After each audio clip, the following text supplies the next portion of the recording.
जय राधा माधव कुंज बिहारी।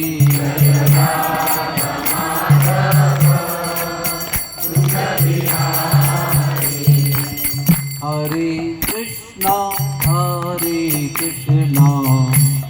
कृष्णा कृष्णा हरे हरे, हरे राम राम राम हरे हरे।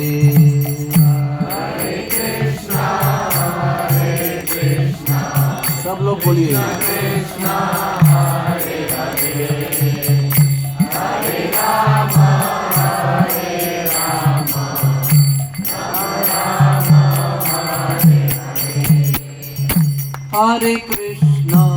हरे कृष्णा कृष्णा कृष्णा हरे हरे, हरे राम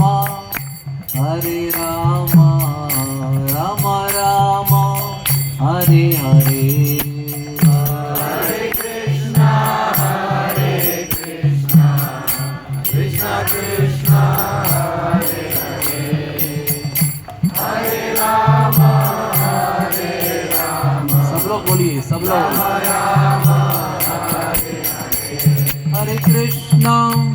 हरे कृष्णा कृष्णा कृष्णा हरे हरे, हरे राम राम राम हरे हरे। हरे कृष्णा पुकारो, सब लोग पुकारो, सब लोग पुकारो, हरे राम राम हरे हरे।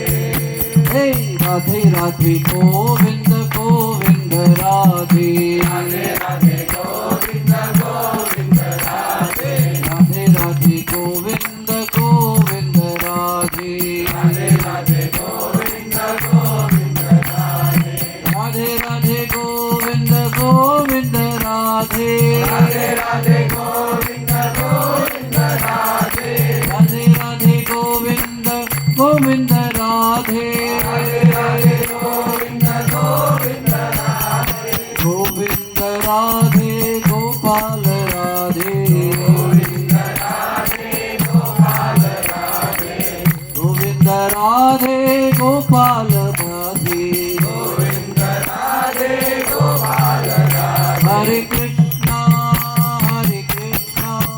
कृष्णा कृष्णा हरे हरे, हरे राम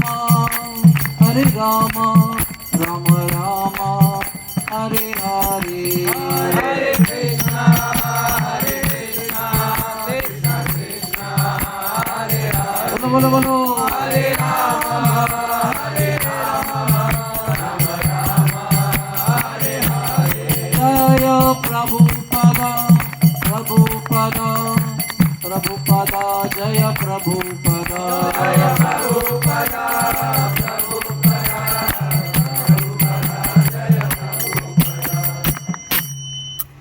हिताई गौर प्रेमानंदे। श्री श्री राधा भोजन बिहारी जी की, श्री भोजन स्थली की, सिर सागर कुंड की, दूध कटोरा की, धर्मासुर गुफा की, विष्णु शिला की, बलराम के चरण चिन्ह की, लीला प्रभुपाद की, श्री वृंदावन धाम की। सब लोग बोलेंगे एक साथ, प्रेम से पुकारेंगे, जय जय श्री राम।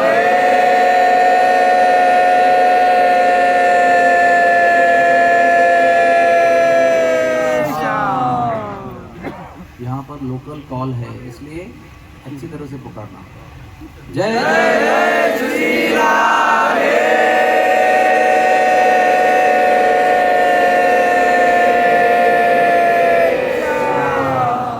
और कोई भूले बिसरे होंगे तो आखिरी बार बोल देना, जय जय जय श्री राम।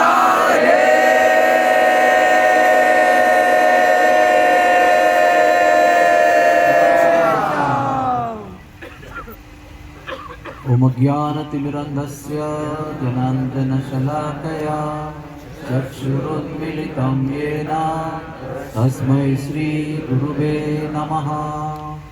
श्रीचैतन्यमनोभीष्टं स्थापितं येन भूतले स्वयं रूपं कदा मह्यं ददाति स्वपदान्तिकं। श्रीकृष्ण चैतन्य प्रभु नित्यानंद श्री अद्वैत गदाधर श्रीवासदि गौर भक्तवृंद। Hare Krishna Krishna Krishna Hare Hare, Hare Ram Ram Ram Hare Hare. I am sure you can do better. Hare Krishna Krishna Krishna Hare Hare, Hare Ram Ram Ram Hare Hare. ओम ज्ञानतिमिरन्धस्य ज्ञानाञ्जनशलाकया चक्षुरुन्मीलितं येन तस्मै श्री गुरुवे नमः। तो आज दीपावली का दिन है। एक होनी चाहिए। आज दीपावली का दिन है।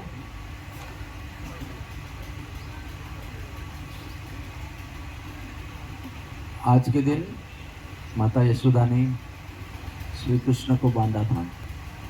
आप सबको कहानी पता है। दामोदर महीने की ये महिमा है कि हर रोज सवेरे उठकर इस कथा को याद करना है। दामोदर को याद करना है, यशोदा दामोदर को याद करना है। ये केवल इस लीला का स्मरण करने से ही राधा रानी उर्जेश्वरी हम लोगों को बड़ी बड़ी अनंत कृपा करती है। इसलिए सब लोग जब तक 5 नवंबर ना आ जाए तब तक आप हर रोज़ सुबह उठते ही इस कथा, इस लीला का स्मरण करना। दूसरी बात है, आज के दिन प्रभु रामचंद्र वनवास से अयोध्या लौट कर आए थे। इसलिए सभी अयोध्या वासियों ने उनके स्वागत में अपने घर घर में दीपक जलाकर आनंद व्यक्त किया। उसी से दीपावली का उत्सव शुरू हुआ। जब भी कोई आनंद की घटना होती है हम लोग दीपक जलाते हैं। दीपक आनंद का प्रतीक है, ज्ञान का प्रतीक है, तेज का प्रतीक है। और दीपक जलाने से शुभता भी उत्पन्न होती, ऑस्पिशियसनेस। इसलिए वैष्णवों के घर में हर रोज दीपक जलाते हैं, सुबह और शाम। विशेष करके संध्या के समय दीपक घी का प्रज्वलित करना बहुत आवश्यक है। प्रातः काल में भी करना है। प्रातः काल में समय ही पवित्र है। उसके पवित्रता को बढ़ाने के लिए हम दीपक भगवान को अर्पण करते हैं। और संध्या का समय जो होता है वो थोड़ा सा अपवित्र होता है। उस समय शिव जी अपने भूतों को, प्रेतों को, गणों को लेकर घूमते रहते हैं। तो वो जो समय का जो अपवित्रता है उसको नष्ट करने के लिए हम लोग घी का दीपक जलाते हैं, कपूर जलाते हैं, घंटी बजाते हैं और करताल मृदंग बजाकर कीर्तन करते हैं, ताकि अशुभता जो है वो नष्ट हो जाए। तो दीपक हमारे सनातन धर्म की संस्कृति में बहुत महत्वपूर्ण स्थान रखता है। और दीपावली के दिन इस दीपक का इतना महत्व है कि एक दीपक भगवान को अर्पण करेंगे एक बार केवल, फिर भी कोटि कोटि जन्मों के पाप उसके प्रकाश के सामने खड़े नहीं रह सकते, नष्ट हो जाते हैं, भाग जाते हैं। एक दीपक। और हमको कहा गया है कि हमको रोज एक दीपक मिनिमम अर्पण करना है। लेकिन हमारे भाग्य में ऐसा है कि एक दिन में 5-6 बार दीपक तो हो ही जाता है। तो आप विचार कीजिए, ये 2 दीपक हम लोग अर्पण करते हैं दीपावली के दिन नहीं, सब दिन, लेकिन विशेष करके दामोदर महीने में इन दीपकों का एक प्रकाश होता है जिसको कैंडल पावर के यूनिट में गिना जाता है। तो आप जितना दीपक अपने जीवन भर में दामोदर महीने में अर्पण करेंगे, उसका सारा रिकॉर्ड रखा जाता है। और वो जो कलेक्टिव प्रकाश है, वो आपको मृत्यु के बाद भगवत धाम जाने के रास्ते पर वो प्रकाश देगा आपको। वो आपको आपका इन्वेस्टमेंट जो है वो ब्याज के साथ में आपको प्रस्तुत किया जाएगा। जब यहाँ से भौतिक विश्व को पार करने का रास्ता जो है वो अंधकारमय होता है, उस अंधकारमय रास्ते में वो प्रकाश हमें काम आता है। इसलिए दीपदान में कभी भी कंजूसी नहीं करनी चाहिए। लेकिन ये तो स्वार्थी लाभ हो गया, लेकिन एक दीपदान करने से, एक ज्योति प्रज्वलित करने से श्री कृष्ण के प्रति प्रेम उत्पन्न होता है इस महीने में विशेष रूप से। क्योंकि इस महीने के सारे व्रतों को फल देने के लिए श्री ऊर्जेश्वरी राधा रानी बैठी है। वो इस महीने की अधिष्ठात्री देवता है, इसलिए वो हम सब लोगों को भर भर के प्रेम भक्ति देने के लिए बहुत उत्सुक रहती है। तो हमें भी, अगर वे इतने उत्सुक हैं हमें कृपा देने के लिए, तो हमें भी उत्सुक होना चाहिए एज ए रिस्पॉन्स। क्योंकि भगवत गीता में भगवान क्या कहते हैं, ये यथा माम प्रपद्यन्ते ताम तथैव भजाम्यहम्। जैसे हम लोग हैं वैसे भगवान। ग्वाल बाल जो भगवान को स्वागत कर रहे हैं, तभी उनकी उम्र 125 साल थी, लेकिन वो देख रहे हैं जो उनके मन में स्मृति है उसी रूप में उनको देख रहे हैं, इसलिए वो भी 10 साल के बन गए। कल बताया ना महाराज ने। तो वो ये यथा माम प्रपद्यन्ते का पारलौकिक परपोर्ट है। It is the transcendental purport of ये यथा माम प्रपद्यन्ते। दिव्य लोक में भी भाव के अनुसार भगवान का दर्शन होता है। यशोदा मैया का भाव वात्सल्य है तो हमेशा बालक रूप में दर्शन होता है। गोपियों का श्रृंगार वैसे तो प्रियकर के रूप में ही दर्शन होता है। वहां पर भी ये यथा माम प्रपद्यन्ते है और हमारे लिए भी लागू है, चाहे लौकिक स्तर हो या पारलौकिक स्तर हो। इस प्रकार से आज का दिन बहुत महत्वपूर्ण दिन है। उखल बंधन नाम का स्थान है गोकुल में, वहीं पर उखल से कृष्ण भगवान को आज बांध दिया था। वहाँ पर जो लोग जाते हैं उखल को दीपदान करते हैं, परिक्रमा करते हैं, दामोदर अष्टक गाते हैं और भगवान की बहुत से अधिक कृपा प्राप्त करने का प्रयास करते हैं। आज के दिन में और एक सुंदर घटना हुई है। मानसी गंगा का अवतरण आज के दिन हुआ है। उसकी छोटी सी कथा ऐसी है कि यमुना जी बहुत पहले से भगवान की इच्छा से पृथ्वी लोक पर अवतरित हुई हैं। श्री गोवर्धन जी, यमुना जी और वृंदावन धाम। और जब भगवान आए तो इतना आनंद हुआ यमुना जी को कि वो बड़े बड़े लहरों से उछलने लगी। और सबसे पहले कारागृह से बाहर निकलते ही भगवान ने यमुना जी में छलांग लगाई। एक जगह पे लिखा है कि उनके पैर टोकरी से बाहर आ गए और पैरों का स्पर्श हुआ। और एक जगह लिखा है कि वो कूद ही पड़े पानी में। तो यहाँ तक पानी वो आ गया इस वसुदेव की और वो कूद पड़े। तो वसुदेव बोले, अरे कोई लो कोई लो कोई लो, मेरे लाला को कोई लो, क्योंकि वो नहीं दिखाई पड़ रहे। लेकिन जैसे ही मैं आपको बता रहा हूँ तो बहुत सारा समय गया, लेकिन बहुत फास्ट हो गया। वो गिर गए और यमुना जी ने रास्ता दिया, वो दिखाई पड़े और पकड़ लिया। समझ में आपको है? All this is very fast with the blink of an eye. तो जैसे ही जन्म लिया यमुना जी को ऐसा अंग संग दिया कि यमुना जी को चरणामृत बना दिया। और उसके बाद में इतनी सारी लीला की है यमुना जी के किनारे। उसके अनंत लिस्ट है, क्या क्या किया यमुना जी के किनारे और यमुना जी के जल के अंदर। जितनी बार जितना समय ब्रज में रहे। तो सिचुएशन ये है कि गंगा जी और यमुना जी ये दोनों गौलोक से साथ में ही निकली थी, एक साथ निकली थी, एक साथ में ब्रह्मरंध्र से ब्रह्मांड में प्रवेश किया, एक साथ में ब्रह्मालोक से लेकर पृथ्वी तक प्रवास किया और फिर अलग हो गए। एक गोमुख चली गई, एक कलिंद पर्वत चली गई। और फिर ये दोनों बहनें हैं। तो गंगा जी ने यमुना से कहा, अरे आपको इतना संग मिल रहा है मेरा भी कुछ निवेदन करो भगवान को, मुझे भी कुछ संग मिले। इतना उत्कट संग आपको मिला है, मुझे कुछ भी संग नहीं मिल रहा है। तो यमुना जी ने गुप्त रूप में भगवान को निवेदन किया।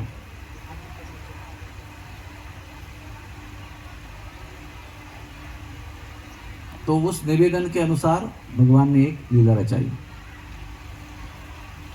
एक दिन नंदगांव में नंद बाबा सारे गोपों के साथ में कथा सुन रहे थे, श्री गंगा जी की महिमा।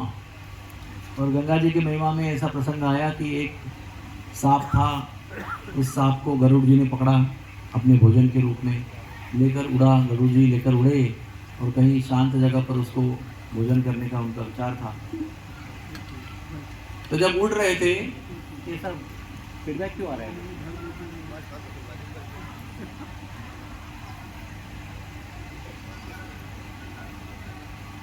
सो उड़ते उड़ते वो गंगा जी के ऊपर से उड़ने लगे। और आप जानते हैं ना पक्षी कैसे उड़ते हैं, ऐसे फिर ऐसे फिर ऐसे फिर ऐसे, वो आनंद लेते हैं वातावरण का। तो वो गंगा जी के ऊपर से नीचे ऐसे उड़ रहे थे। एक बार जब नीचे आए तो सांप लंबा होता है ना दोरी की तरह, तो उसकी पूंछ लटक रही थी, तो वो पूंछ का स्पर्श गंगा जी के जल के पृष्ठभाग से हुआ। जैसे ही वो पूंछ का स्पर्श हुआ, वो जो सांप था वो चतुर्भुज वैकुंठवासी के रूप में उसका रूपांतर हो गया। ऑन द स्पॉट सारूप्य मुक्ति हो गई उसकी। तो उसको ऐसा पकड़ा था ना, छोटा सा, एकदम ऐसा हो गया वो। समझ में आया आपको? दोनों हाथ से ऐसा पकड़ा है ना उठते हुए, तो वो उसके हाथ ही ऐसे गरुड़ जी के ऐसे हो गए। तो उनसे देखा तो अरे ये तो चतुर्भुज वैकुंठवासी हो गया। तो ये देखकर गरुड़ जी ने उसको अपने कंधे पर बिठाया और वो वैकुंठ में जाके छोड़ के आए उसको। तो ये कथा नंद बाबा सुन रहे हैं सभी ग्वाल वालों के साथ। तो ना उधर ही खड़े हो गए वो झट से, आप मत हो ना, बैठो आप। बोला अभी हमको गंगा जी जाना है, अभी हमको गंगा जी में स्नान करना है। तो बाय द वे कृष्ण भी उस कथा में थे, लेकिन बाबा का ये मूड देखा तो कृष्ण को अच्छा नहीं लगा। अरे ब्रज के बाहर जाने का प्लानिंग करते क्यों आप?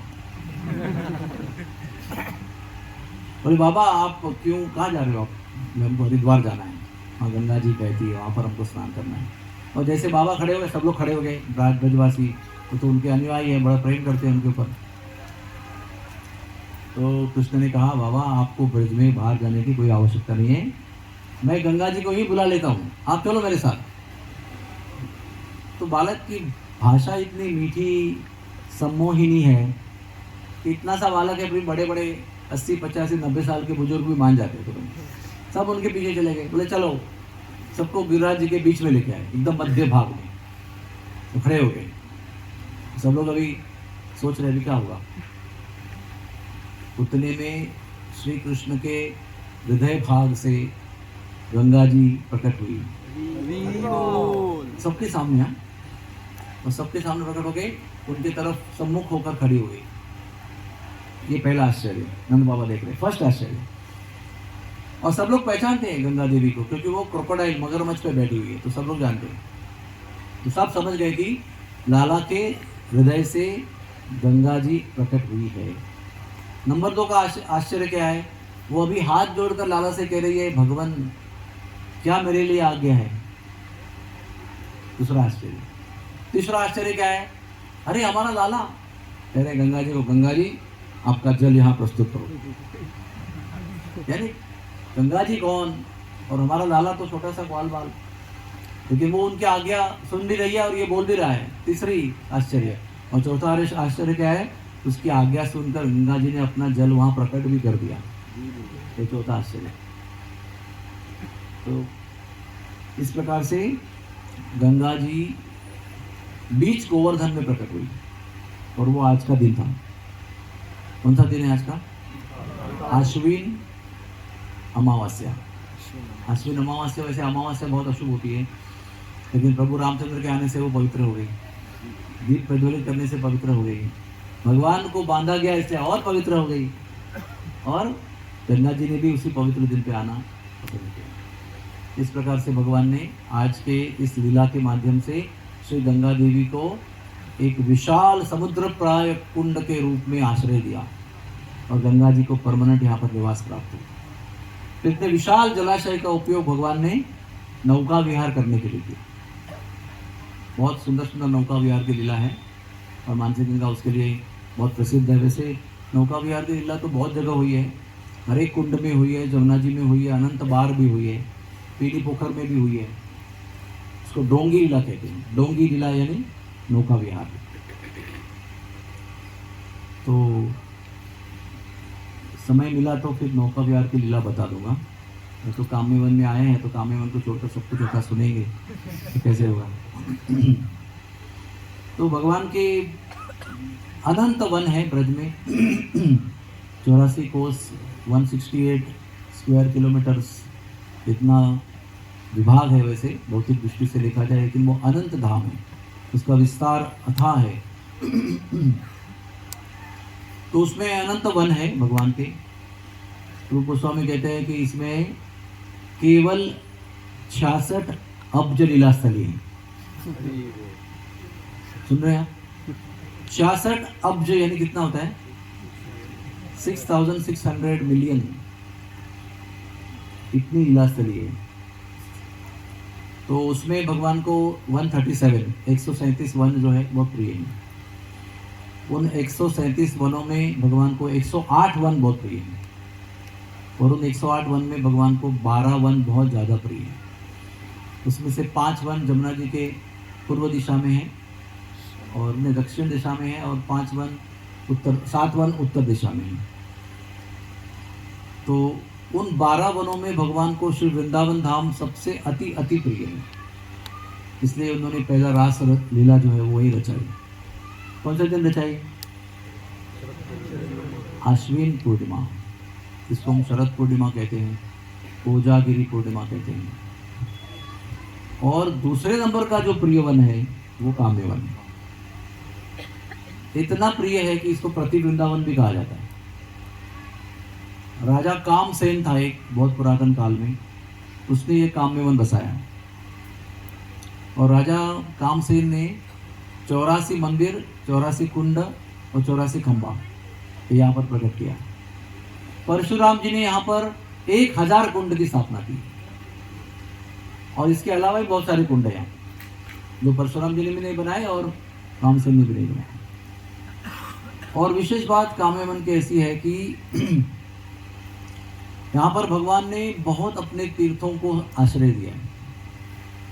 इसको समझना जरूरी है, इसलिए है कि ये तीर्थ जो हैं, ये नदियाँ हैं, ये कुंड है या वन है, जो भी है पवित्र, वो सब व्यक्ति है, देवी और देवता है सब। ये जमुना जी भी देवी है, वो भगवान की पत्नी भी है, लेकिन जल के रूप में, नदी के रूप में उनकी सेवा करते हैं। गंगा जी भी वैसे देवी है, स्वर्गवासी है वो। वैसे राधा कुंड भी व्यक्ति है, सब नदियाँ व्यक्ति हैं, तो सरोवर व्यक्ति हैं, तो ये तीर्थ भी व्यक्ति हैं, जैसे कि क्षीर सागर, बद्रीनाथ, केदारनाथ, द्वारका, ये धाम है, जगन्नाथपुरी। ये सब लोग जितने भी धाम और तीर्थ हैं वो भगवान के श्री वृंदावन में आश्रय लेना चाहते हैं।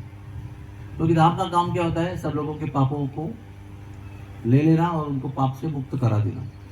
ये धाम रूपी व्यक्तियों की सेवा होती है। तो वो चाहते हैं कि हमें जो लोगों का उद्धार करने की शक्ति है वो हम वृंदावन से प्राप्त करें, वृंदावन में आश्रय लें। उनसे आश्रय लेने से हमारे अंदर वो शक्ति होगी और अपनी सेवा हम अच्छी तरह कर सकते हैं। ये एक काम है उनका। और दूसरा काम उनका ये सोचने का कि हमारा भी उद्धार होना चाहिए ना। हमारा उद्धार कैसे होगा? लोगों का पाप लेते रहेंगे तो हमारे अंदर पापों का ढेर बन जाएगा, फिर हम कैसे बचेंगे? तो वृंदावन धाम में आएंगे तो पार बच जाएंगे। इसलिए पावन सरोवर में ये जितने भी नदियाँ और कुंड और तीर्थ है वो सब लोग आ जाते हैं। कौन से दिन आ जाते हैं? अक्षय तृतीया के दिन पावन सरोवर में प्रयागराज स्वयं आते हैं और सारे तीर्थ और कुंड भी आ जाते हैं। इसलिए भगवान ने एक बार प्रयाग जाने का भी प्लान कैंसिल कर दिया था, क्योंकि भगवान ने कहा था एक दिन रुको ना, कल जाओ, आज क्यों जाते हो? उसी रात में सुबह जब स्नान करने गए अपने नंद सरोवर में, तो उन्होंने प्रयागराज को स्वयं वहां स्नान करते दिया। बोले महाराज आप कौन हो? मैं प्रयागराज हूँ। बोले यहाँ पर स्नान कर रहे हैं? पूरे साल भर हम लोग अपना सेवा करते हैं, पाप इकट्ठा करते हैं, अक्षय तृतीया में कैजुअल लीव लेते हैं और पावन सरोवर में आके अपने सारे पाप धो देते हैं, पुनः अपना तेज प्राप्त करते हैं और पुनः सेवा में चले जाते हैं।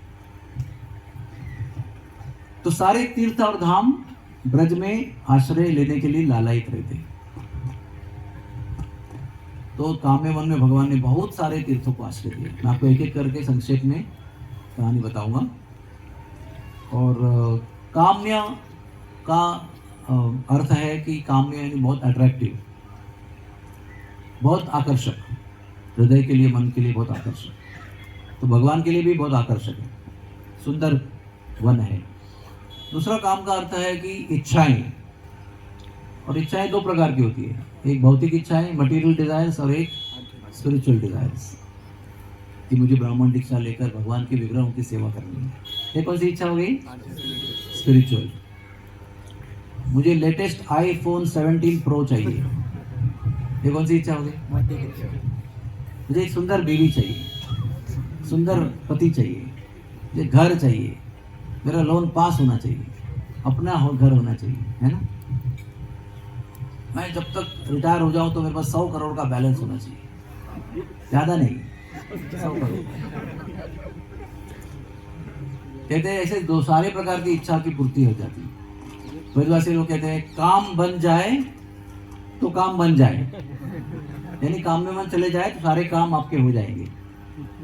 लेकिन फिर भी हमको बताया जाता है कि यहाँ पर आकर मटेरियल डिजायर्स को निवेदन मत करो, वो इच्छाओं को यहाँ पर प्रकट मत करो, वो इच्छाओं की मांग मत करो। इसका कारण क्या है?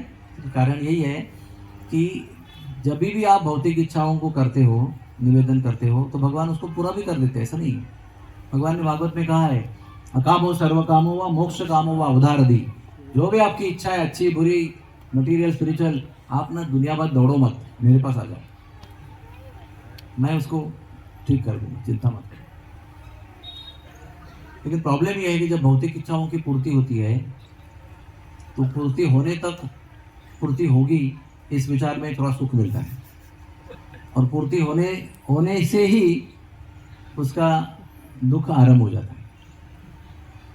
जैसे कहते हैं जो वस्तु हमारे पास नहीं है वो हमको चाहिए होती है, और जो है उसमें हमारी रुचि नहीं होती है, वो तो ऑलरेडी हमारे पास है। और जो नहीं मिली हुई है उसको हम प्राप्त करने का प्रयास करते हैं और बहुत बहुत उसकी इच्छा करते हैं। जैसे वो मिल जाती है उससे भी बढ़िया चीज़ हम देखना शुरू कर देते हैं, उसको बाजू में रखते। तो मटेरियल वर्ल्ड में खुशियाँ तब तक होती है जब तक वो मिलने वाली होती है। फॉर एग्जाम्पल, जब विवाह होने वाला होता है तभी एक्चुअली खुशी होती है। एक बार विवाह हो गया तो क्यों किया मैंने विवाह, ऐसे प्रश्न मन में आने लगते हैं। यानी the happiness is so limited in anticipation. कहते हैं कि the real happiness is only in anticipation, यानी आएगा आएगा आएगा। जैसे समझो आपने ऑडी गाड़ी बुक कर दी, हाँ, वो 21 नवंबर को आने वाली है 2025 को, तो आज से इतनी खुशी है, आएगी आएगी आएगी आएगी। और जब वो आ जाएगी तो कोई लड़का उसको एक स्क्रैच करके चला जाएगा तो सारा आनंद जो है बाप रे खत्म हो जाएगा। कोई पत्थर मारेगा, कोई ठोक देगा, कोई कुछ करेगा, कोई एनवी से कुछ करेगा, कोई कौवा उस पर अपना प्रसाद देगा, तो वो आनंद गया किधर? तो ऑडी तो आपके पास है ना। इसलिए इन क्षण भंगुर समाप्त होने वाले अशाश्वत सुखों की मांग नहीं करनी चाहिए, क्योंकि वो सुख वैसे भी टिकने वाले नहीं है, और वो सुख आपको परम संतुष्टि भी देने वाला नहीं।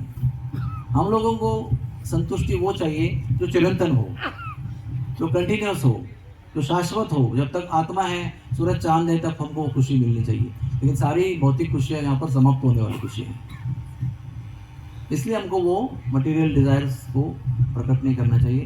तो आप बोलेंगे भाई साहब फिर खाना पीना, रहना, अन्न वस्त्र निवारा, रोटी कपड़ा मकान, उसका क्या होगा? वो कहते हैं कि वो हम जब जन्म लेते हैं ना तो हमारे कर्मों के अनुसार खाने पीने का इंतजाम होता है सबका।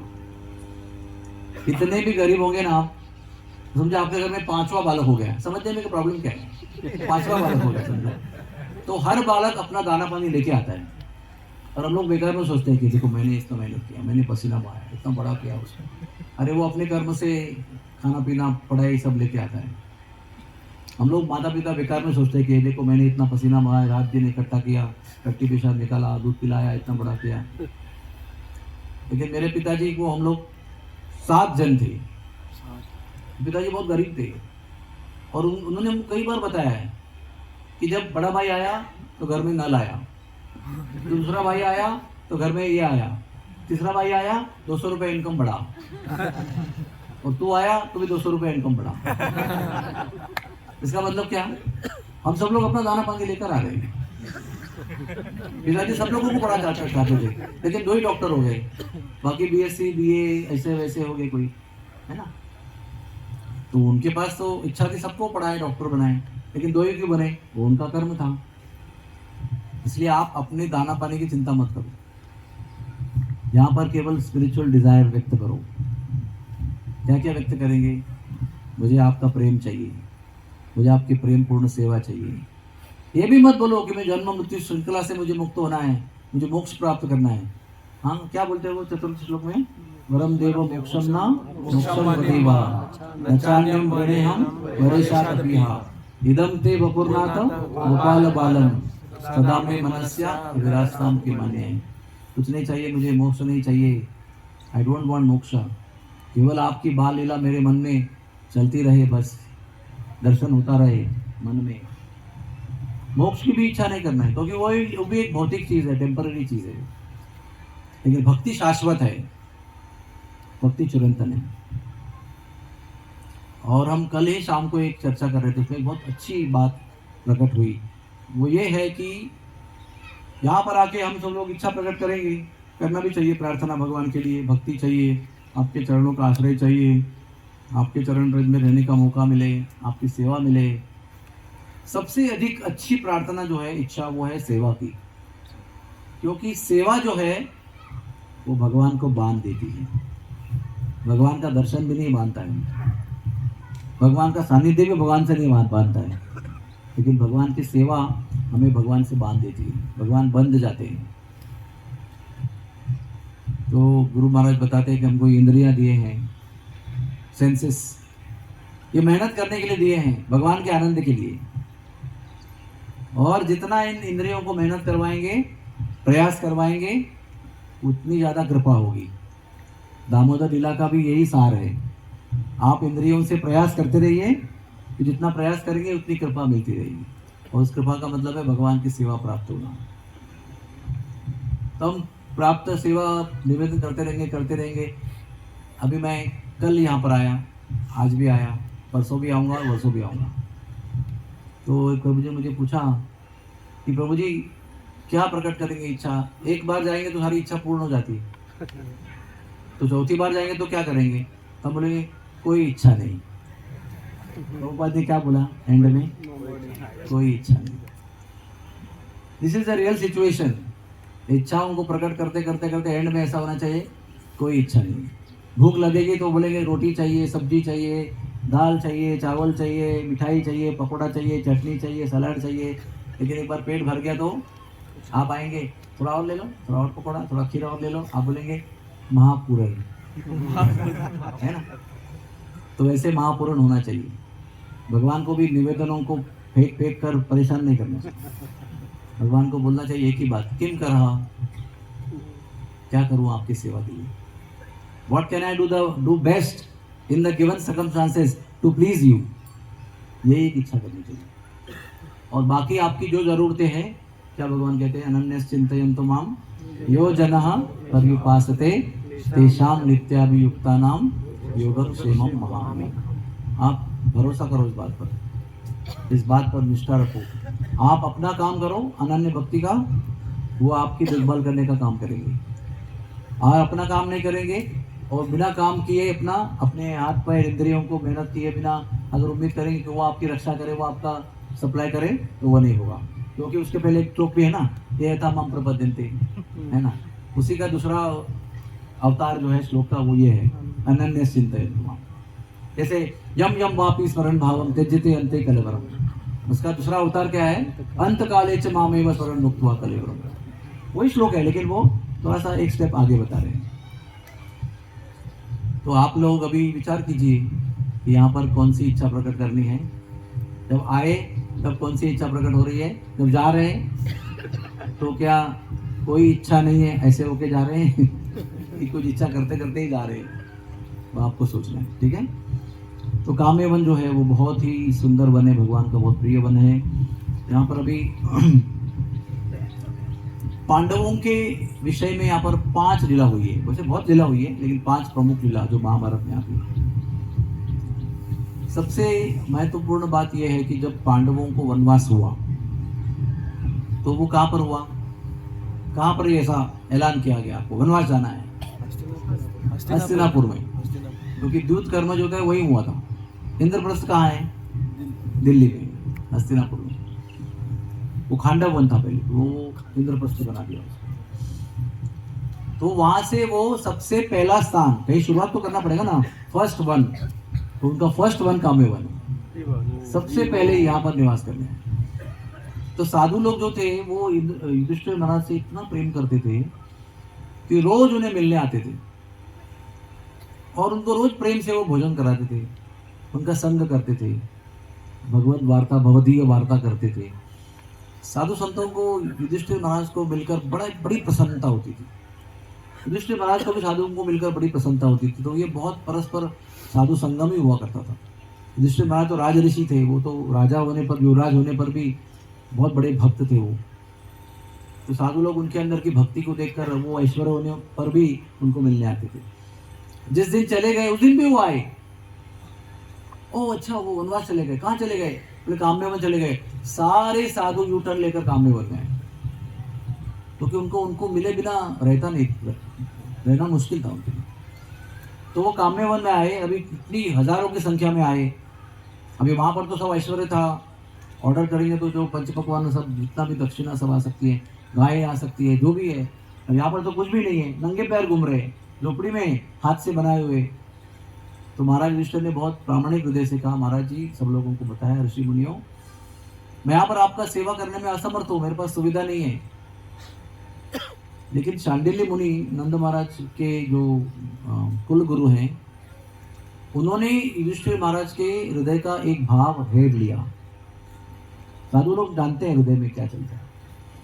उन्होंने देखा कि इनके हृदय में साधुओं की सेवा अभी भी करने की बहुत तीव्र इच्छा है।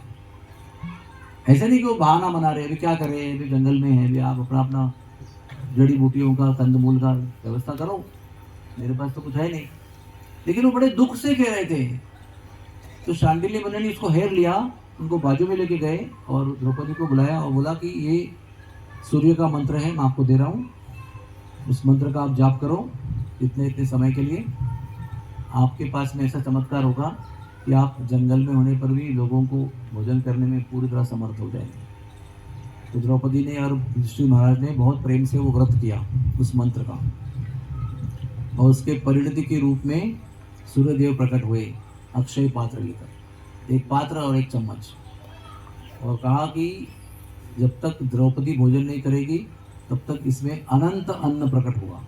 तो उसका एक नियम था, द्रौपदी को कुछ ना कुछ तो बनाना है, समझो, दाल चावल रोटी सब्जी बनाना, समझो जो भी है, वो उस थाली में रखना है, और उसमें से अगर आप निकालते जाओ, वो समाप्ति नहीं होगा। आपने डाला होगा एक टोप भर के, लेकिन हजारों टोप, हजारों लीटर उसमें दाल रहेगी जब तक आप देते रहोगे। लेकिन सबको देकर समाप्त हो गया, पतियों को भी खिलाया और द्रौपदी ने लिया, तो फिर वो आज वाला भोजन जो है आज के समय का, वो समाप्त हो जाएगा। तो इस कथा का तात्पर्य क्या है कि मनुष्य को गरीबी अमीरी से ज़्यादा परवाह नहीं करनी चाहिए। हम लोग क्या बोलते हैं, अभी इतना पैसा आएगा ना तो फिर मैं 50 लोगों को घर पे बुलाऊंगा। अभी क्या कर रहे हैं, अभी इतना ही पैसा है तो 100 लोगों को ही, 10 लोगों को ही बुलाऊंगा।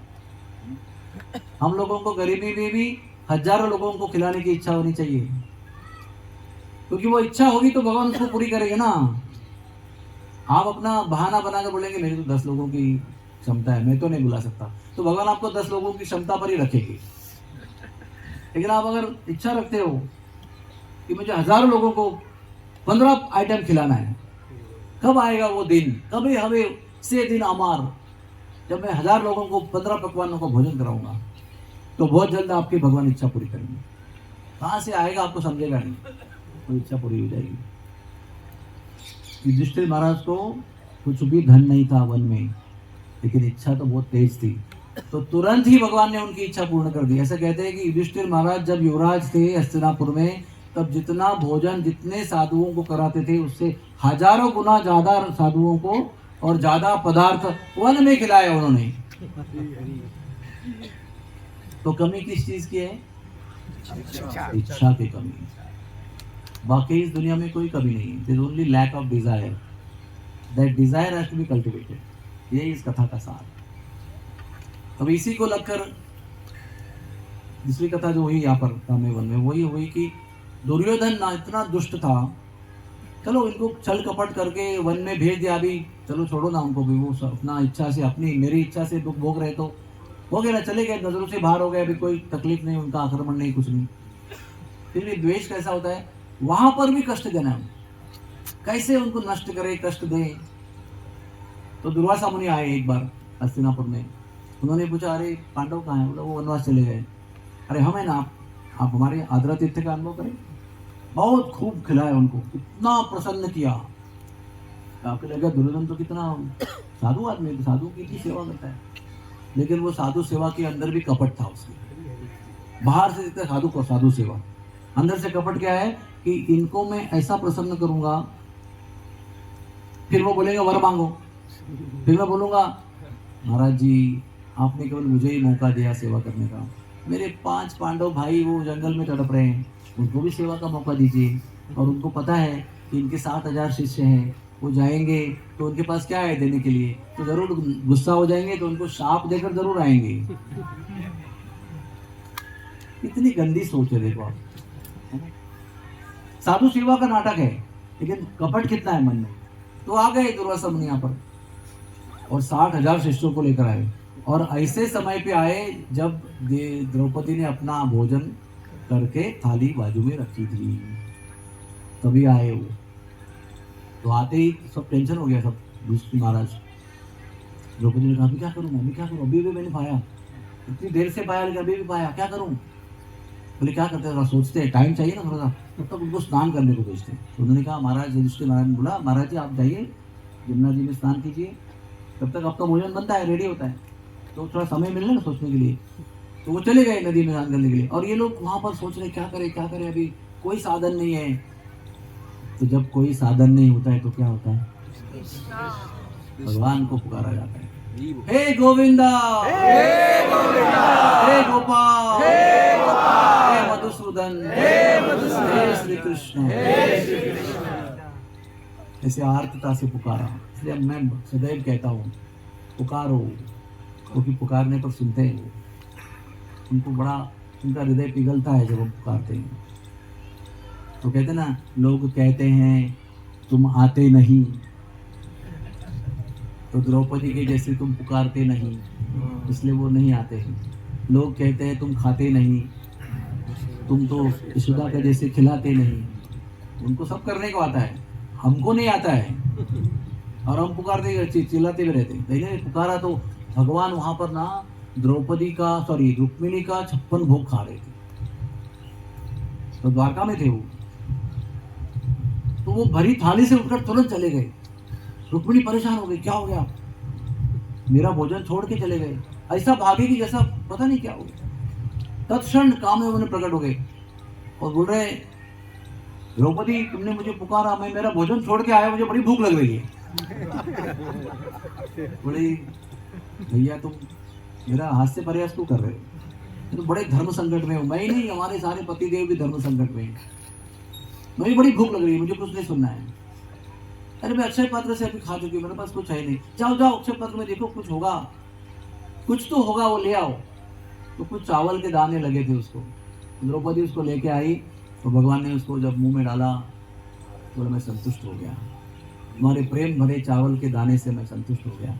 जैसे वो संतुष्ट हो गए तो उधर नदी में स्नान कर रहे थे दुर्वासा मुनि और 60,000 शिष्य। उनको ऐसा अनुभव हुआ कि गले तक चावल की खीर भरी हुई है और डकार भी निकालने में कष्ट हो रहा है। कभी कभी होता है ना, बहुत खाते हैं तो सा डकार भी अटक जाती है। There is no passage for the air to come out. वो ऐसा भारी हो गए, फिर अभी क्या करें, अभी भोजन कैसे करेंगे। उतने में कृष्ण ने वो खाया और बोला भीमसेन और अर्जुन जाओ भी उनको बुलाओ। तो द्रौपदी देख रही, भगवान किधर है खाना। अरे आप चिंता क्यों करते हो, बुलाओ तो सही उनको। लेकिन अपनी गदा और धनुष बाण जरूर लेके जा। तो भीम ऐसे गदा लेकर, अर्जुन ऐसे धनुष ताने हुए आ रहे हैं। तो महाराज स्वामी जी चलो भोजन करने के लिए। तो स्वामी जी बोले अरे देखो गदा लेकर आ रहा है, और हम नहीं जाएंगे तो क्रोध आएगा, तो हम भागते हैं यहीं से। तो इस किनारे से पानी में वो उतरे थे, स्विमिंग करके उस किनारे में चले गए, भाग गए वहां से। और वो देखते रह गए, अरे इसमें भाग क्यों रहे हैं, उनको पता नहीं चमत्कार क्या हुआ है। तो भगवान की कृपा का अर्थ हमें सदैव पता चलेगा जरूरी नहीं है। उनको ये नहीं पता कि उनको वो खीर खाने का अनुभव हो रहा है, पेट भरा हुआ ऐसा अनुभव हो रहा है, उनको नहीं पता। उनको लग रहा है भाग क्यों रहे हैं, हम तो बुलाने को आए। और ये भी आश्चर्य है कि लेके जाएंगे तो खिलाएंगे क्या, ये भी प्रश्न है मन में। लेकिन आंखों के सामने अपने सारे समस्याओं का समाधान होते हुए दिखाई पड़ा उनको। भाग गए, फिर या वापस आए, लौटे। हाँ अभी समझा आपने क्या बोला था। ये भी इसी वन में हुआ है। फिर अभी दुर्योधन को वहां पर शांति नहीं है, जब तक इनको कष्ट मिलता ना रहे। तो भी कुछ भी नहीं, सब कुछ बढ़िया है, तुम्हारी इच्छा पूर्ण है, 14 वर्ष वनवास में है, फिर भी कहाँ है पता किया, एक काम्य वन में है। तो वहीं जाकर इनकी जहाँ झोपड़ी थी उसी के पास में, जैसे हमारा घर टेंट है, कितना भव्य टेंट है ना, वो ऑपरेंट है ना बहुत। 10,000 15,000 11,000 लोग बैठे हुए हैं, इधर खाना बन रहा है, इधर खाना खिलाया जा रहा है, इधर किड्स जोन है, इधर वो स्टॉल है, इधर क्या इतना भव्य इंतजाम है। वो तो बहुत सिंपल टेंट है। दुर्योधन ने ऐसा 5 स्टार टेंट लगाया, होता है ना कुंभ मेला में स्विस टेंट, पता है आपको, महल जैसे होता है लेकिन टेंट होता है। उसके अंदर एसी भी होता है, उसके अंदर हॉट एंड कोल्ड वाटर भी होता है, सब कुछ होता है उसके अंदर। तो ऐसा एक बहुत सुंदर तंबू लगाया, तो बहुत सुंदर युवतियों को लेके आया, रसोइयों को लेके आया, और एक पिकनिक पार्टी बनाने का प्लान किया। तो डांस हो रहा है, संगीत बज रहा है, नृत्य बज रहा है, भोजन किया जा रहा है, और ये लोग बेचारे कंदमूल खा रहे हैं, जो भी अपना कष्टमय जीवन जी रहे हैं। उनको खिजाने के लिए उन्होंने सब कुछ किया। लेकिन जब गलत आदमी करता है ना, उसका परिणाम गलत ही होता है, उसका परिणाम गलत ही होता है। तो ये जब जो शोर मच रहा था ना, उससे इंद्र को बड़ा क्रोध आया। उसने अपने यक्षों को भेजा, मैं इसको अरेस्ट करके ले गया, लोग जो यहाँ पर मस्ती कर रहे हैं उनको पकड़ो। तो यक्ष लोग आए और वो दुर्योधन ने शस्त्र उठाए, लेकिन युद्ध में तो कुछ हुआ ही नहीं। कुछ ही क्षणों में यक्षों ने दुर्योधन को और सबको परास्त कर दिया, और दुर्योधन को बांध कर कैद करके घसीट कर लेके जाने लगे, उठाकर हवाई जहाज से ले जा रहे हैं अपने लोक में, अरेस्ट कर। मतलब था पृथ्वी का, दिल्ली का आदमी, लेकिन अभी कौन से जेल में पता नहीं, पृथ्वी में वो जेल है ही नहीं। दुर्योधन आकाश में विमान में जब घसीट के लेके जा रहे थे तो चिल्ला रहा था, बचाओ बचाओ बचाओ। वो आवाज युधिष्ठिर के कान में पड़ी। बाहर आके देखा तो अरे मेरे भैया तो यक्ष लोग लेके जा रहे हैं। भीमसेन अर्जुन जल्दी आ जाओ, जाओ दुर्योधन को छुड़ाओ। तो भीमसेन बोलते हैं अपने आप बला टल रही है तो क्यों तुम बीच में, अपने कर्मों का फल भोग रहे हैं तो भाई और बहुत अच्छा ही हो रहा है ना, जो कर रहा है, हमने तो कुछ किया नहीं, उसने किया, उसका फल भोग रहा है। तो युधिष्ठिर महाराज ने देखो कैसे संतुलित व्यक्तिमत्व होता है, भक्त कैसे होना चाहिए और कैसे होता है, सब प्रमाण है ये। साधारण अगर वो बोलते मर रहे तो साले को मर रहे तो आप बोलते सही है ना, इतना कौन कहा था उसको जंगल में आकर इतना मस्ती करने के लिए, अपने कर्म का फल भोग रहा है तो भोग रहे दो। लेकिन संत की प्रवृत्ति कैसे होती है, वो बोला कि देखो जब तक हमारा सवाल है ना, हमारा पारिवारिक, तब तक हम 5 हैं वो 100 है, हमारे विरुद्ध 100 है, हम 5 हैं, हम 2 पक्ष में हैं। लेकिन हमारे परिवार के बाहर का जब कोई आके आतंक बात करता है तो हम 105 हैं।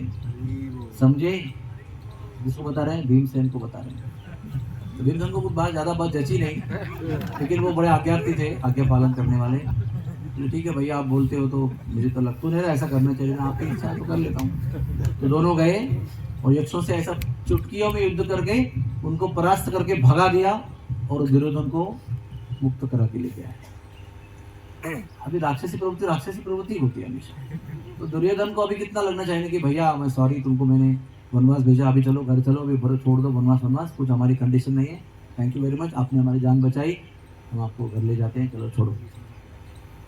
उसका बड़ा अपमान हुआ कि मैं जिनको मेरा जानी दुश्मन समझता हूँ उनके हाथों से मैं बच गया, उससे बिना मर जाना अच्छा था इनके हाथों से बचने से। ऐसी मनोवृत्ति है, दिस इज चेतना, थर्ड क्लास चेतना। तो वो और अपमानित होकर और बदले की भावना, प्रतिशोध की भावना लेकर चला गया। क्या करे ऐसे लोगों को, सोचो आप, कितना भला करे इनका, क्या करे। सांप को कितना भी दूध पिलाएंगे ना तो विष ही पैदा करता है वो, nothing else can be done जब तक वो सांप है। ये भी लीला यहाँ पर हुई। और पांडव कैसे थे, भले कष्ट में है, अपनी चेतना का त्याग नहीं किया। ले ऐश्वर्य में थे और बाद में ऐश्वर्य में गए, कभी भी अपनी प्रवृत्ति को नहीं छोड़ा उन्होंने। वो सिर थे भक्ति में, चाहे ऐश्वर्य हो, चाहे गरीबी हो, चाहे नंगे पैर चल रहे हैं, चाहे मुकुट पहन के घूम रहे हैं, चाहे विश्व का साम्राज्य को निभा रहे हैं, चाहे नंगे पैर घूम रहे हैं हिंस्र जंगली जानवरों के बीच में, भक्त ऐसा स्थिर रहता है। उन्होंने बताया महलों में लेकर भी इतना दूषित व्यक्ति है ये, और हम जंगल में लेकर भी भगवान की भक्ति में भी नहीं। इसलिए हमको यही देखना है, हमेशा स्थितियां बदलती रहती है, कभी भी सेम नहीं रहती है। आज राजा है तो कल रंक है, आज रंक है तो कल राजा है, आज जवान है तो कल बुढ़ा है, आज गरीब है तो कल अमीर है, कल अमीर है तो आज बुढ़ा है, गरीब है। स्थितियां तो बदलेंगे ही, हमें नहीं बदलना है, हमें भगवान के चरण कमल नहीं छोड़ना है। उसके बाद में एक बार प्यास लगी पांडवों को, तो उन्होंने भीमसेन को बोला जाओ जल लेके आओ। तो भीमसेन पास ही गए। हाँ, उधर एक पास में ना पांडवों का निवास स्थान है, जहाँ पर पांडव निवास किया इस जंगल में, कामेवन में। तो वो पास में एक कुंड था, वहां पर चले गए पानी लेने के लिए। तो वो कुंड से आवाज आई, पानी पीने के पहले मेरे प्रश्नों का उत्तर दो। तो भीम को ऐसा लगा, अरे मेरे सामने मुझे प्यास लग रही है, पहले पानी पीता हूँ, बाद में तुम्हारा प्रश्न उत्तर देखता हूँ। थोड़ा सा घमंड था अपने बल का, तो पानी पी लिया तो मर गए, actually on the spot dead. फिर बहुत देर तक वो नहीं आए, तो अर्जुन को भेजा। अर्जुन को लगा कि मैं तो महान विश्व का धनुर्धारी हूँ, चैंपियन हूँ, और मुझे आवाज़ सुनाई दे रही है कि पहले मेरे प्रश्न का उत्तर लो, फिर पानी लो। भीमसेन को देख रहे हैं, इतना बड़ा व्यक्ति मरा हुआ है, फिर भी पानी पिया तो वो भी मर गए। फिर नकुल सहदेव आए, वो भी मर गए। फिर बहुत देर तक चारों गए, वापस कोई नहीं आया, तो युधिष्ठिर महाराज खुद गए और देखा कि विश्व में जिनको कोई परास्त नहीं कर सकता है, ऐसे एक व्यक्ति को पूरा विश्व परास्त नहीं कर, ऐसे चार चार मेरे भाई जो है बिना किसी जख्म के, बिना किसी व्रण के मरे पड़े हुए हैं। ऐसा नहीं कि शस्त्र चलाया किसी ने, कुछ भी नहीं है, लेकिन मरे पड़े हुए हैं। कोई युद्ध का चिन्ह नहीं है, कोई ऐसा दिखाई नहीं पड़ता कि युद्ध हुआ घनघोर यहाँ पर। अर्थात शक्ति जो है वो बहुत बलवान है, और उनको भी सुनाई पड़ रहा है। तो अपने भाइयों को देख रहे हो ना, तुमको अगर जीवित रहना है तो पहले मेरे प्रश्न का उत्तर दो। तो युधिष्ठिर महाराज बहुत संतुलित मन के थे। उन्होंने विचार किया कि ये आवाज़ अगर मेरे चार इतने महारथी भाइयों को मृत करा सकती है, मुझे तो जरूर नम्र होकर समझना चाहिए कि बहुत महान शक्ति है। फिर महाभारत में बड़ा लंबा प्रश्नों का सिलसिला है, इसके सारे प्रश्नों का शांतिपूर्वक महाराज ने उत्तर दिया। और आप पढ़ेंगे उसको महाभारत में, तो कोई प्रश्न सीधे नहीं है, ऐसे ही है। आंसर फ्रॉम द नीज, मतलब don't use the brain. Answer from knees मतलब थिंक फ्रॉम द नीज, ऐसे प्रश्न है। आप उत्तर पढ़ेंगे तो आपको बड़ा आश्चर्य होगा, कैसे सोच के उत्तर दिया, इतना विकट प्रसंग है, भाइयों की मौत सामने दिखाई दे रही है, और कैसा प्रसंग में प्रश्न उत्तर हो रहा है। ऐसा नहीं कि भाई केबीसी चल रहा है, आप आगे बैठे हुए हैं, आप खुश हैं बहुत कि अमिताभ बच्चन के सामने बैठे हुए हैं, और वो आपको टेंशन आ रहा है, डिफरेंट है। ये देखो चार भाई मरे पड़े हुए हैं, मैं अगर हार गया प्रश्न उत्तर में तो मैं भी मर जाऊंगा, ये तो मर ही गए, लेकिन शांत मन से उत्तर दे रहे हैं। तो उत्तरों से वो आवाज़ जो थी ना, ध्वनि, प्रसन्नता व्यक्त की उसने कि बहुत मैं प्रसन्न हूँ आपसे। वही मैं आपको आखिरी प्रश्न पूछता हूँ।